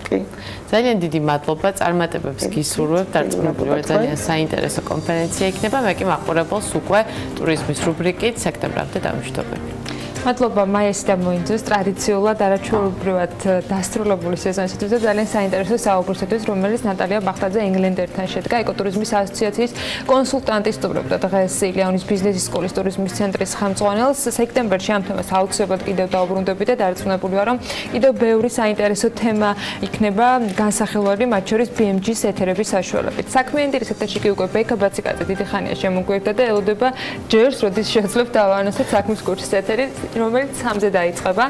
დათო და ბექა ტრადიციულად ზუსტად 3-ზე გავუწყობიან ეთერს და დღეს გიორგი მდაკასტრო სხვათა შორის და თქვა, რომ აკაკი ზოიძე იქნება ერთ-ერთი სტუმარი, თუმცა არ იქნება საუბარი მათ შორის თამბაქოს მოხმარებასთან დაკავშირებით კანონში ცვლილებაზე, რომელიც ისევ საშემოდგომო სესიისათვის თამბაქოს მოხმარებასთან დაკავშირებით კანონზე დილა მშვიდობის მიესალმე მაყურებელს პრინციპში საქმიანი დილაშვილის ისაუბრა აკაკი ზოიძე, მას შემდეგ თქვა ეს თემა უფრო განევრცო გულში მქონდა სხვათა შორის სიუჟეტი, სადაც პრინციპში ამოწურებად იყო ამ თემის განხილვა გაკეთებული, ამიტომ დღეს აკაკი ზოიძესთან ვისაუბრებთ იმ ინიციატივაზე, რომელიც მას აქვს. ზოიძე ფიქრობს, რომ 300-დან 400 მედიკამენტამდე, რომელიც ქრონიკული დაავადებებისთვის სჭირდებათ ადამიანებს და მას ყოველდღიურად მოიხმარნენ, შეიძლება რომ ფასების რეგულირება მოხდეს. რა ფორმით, რა მოდელი არსებობს, ოფლიო გამოცდილება თუ არის აი ამ ფასების რეგულირების ამ მედიკამენტებზე. ჩვენ ვიცით, რომ სოციალური პასუხისმგებლობის მიმართულებით რამდენი ფარმაცევტული კომპანია მთავრობასთან შეთანხმებით, ასე ვთქვათ, შეეღავათიან ფასის აწესებს მძიმე დაავადების მქონე ადამიანებისთვის, ასევე შეშემოპირებისთვის და შესაბამისად სოციალურ ფასად ყიდის საკუთარ მედიკამენტებს. ნახოთ პრინციპში მოვისმენთ მის არგუმენტებს. ხო, ბევრი საინტერესო ხო, არის რამდენიმე მოდელი, რომელზეც მან ისაუბრა, მე წინასწარ არ მინდა რომ ვთქვათ დავასწრო ცხადია და ის თავად მოუყვება მაყურებელს რა აქვს მხედველობაში და გავიგებთ აქვს თუ არა მას გუნდის და უბრალოდ ბიზნესის მხარდაჭერა. საიდან ფიქრობს, რომ თანხები შეიძლება ამისთვის გამოიყოს რავადიანობით შეიძლება და დაახლოებით რა პრინციპით საინტერესო იქნება ნამდვილად ამ თემაზე საუბარი.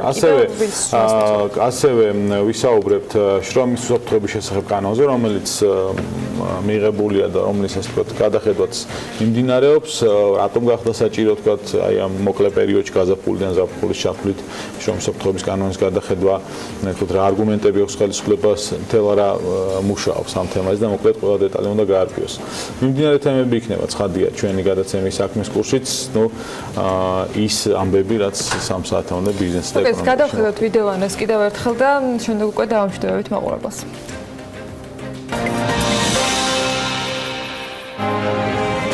შესაძლებელია თუ არა მედიკამენტებზე ფასის რეგულირება. პარლამენტის ჯანდაცვის კომიტეტის თავმჯდომარე ფიქრობს, რომ რეგულაციები იმ წამლებზე უნდა გავრცელდეს, რომელსაც ქრონიკულად დაავადებული ადამიანები მოიხმარენ. რა გეგმები აქვს და რა მოდელზე საუბრობს აკაკი ზოიძე? საქმის კურსიდან გაიგებთ. რატომ გახდა საჭირო გაზაფხულზე მიღებულ შრომის უსაფრთხოების შესახებ კანონში ცვლილებების შეტანა უკვე ზაფხულში და რატომ უნდა გავრცელდეს კანონი ეკონომიკის ყველა დარგზე? ხელა რა გელანტია ჩაგვაყენებს საქმის კურსში. Okay, თავისუფლად ველოდებით საქმის კურსის ეთერს, რომელიც ზუსტად 3-ზე დაიწყება. ბექა ბაციკაძე და თუ ჯალაღონია ძალიან საინტერესო სპიკერებს და თემებს გვირდებიან. საღამოს უკვე 22 საათსა და 30 წუთზე ბექაში აჯამებს ღირს თავარ თემებს ეკონომიკაზე და ბიზნესზე. და რამდენიმე წუთში ქალების ნარატივი გველოდებათ გვანცალღიძესთან ერთად ზუსტად 11 საათზე. საქმიანი დილას კი ამით ვასრულებთ. ხვალ დილის 8-ზე შევხვდებით ერთმანეთს. ბედნიერ დღეს გისურვებთ.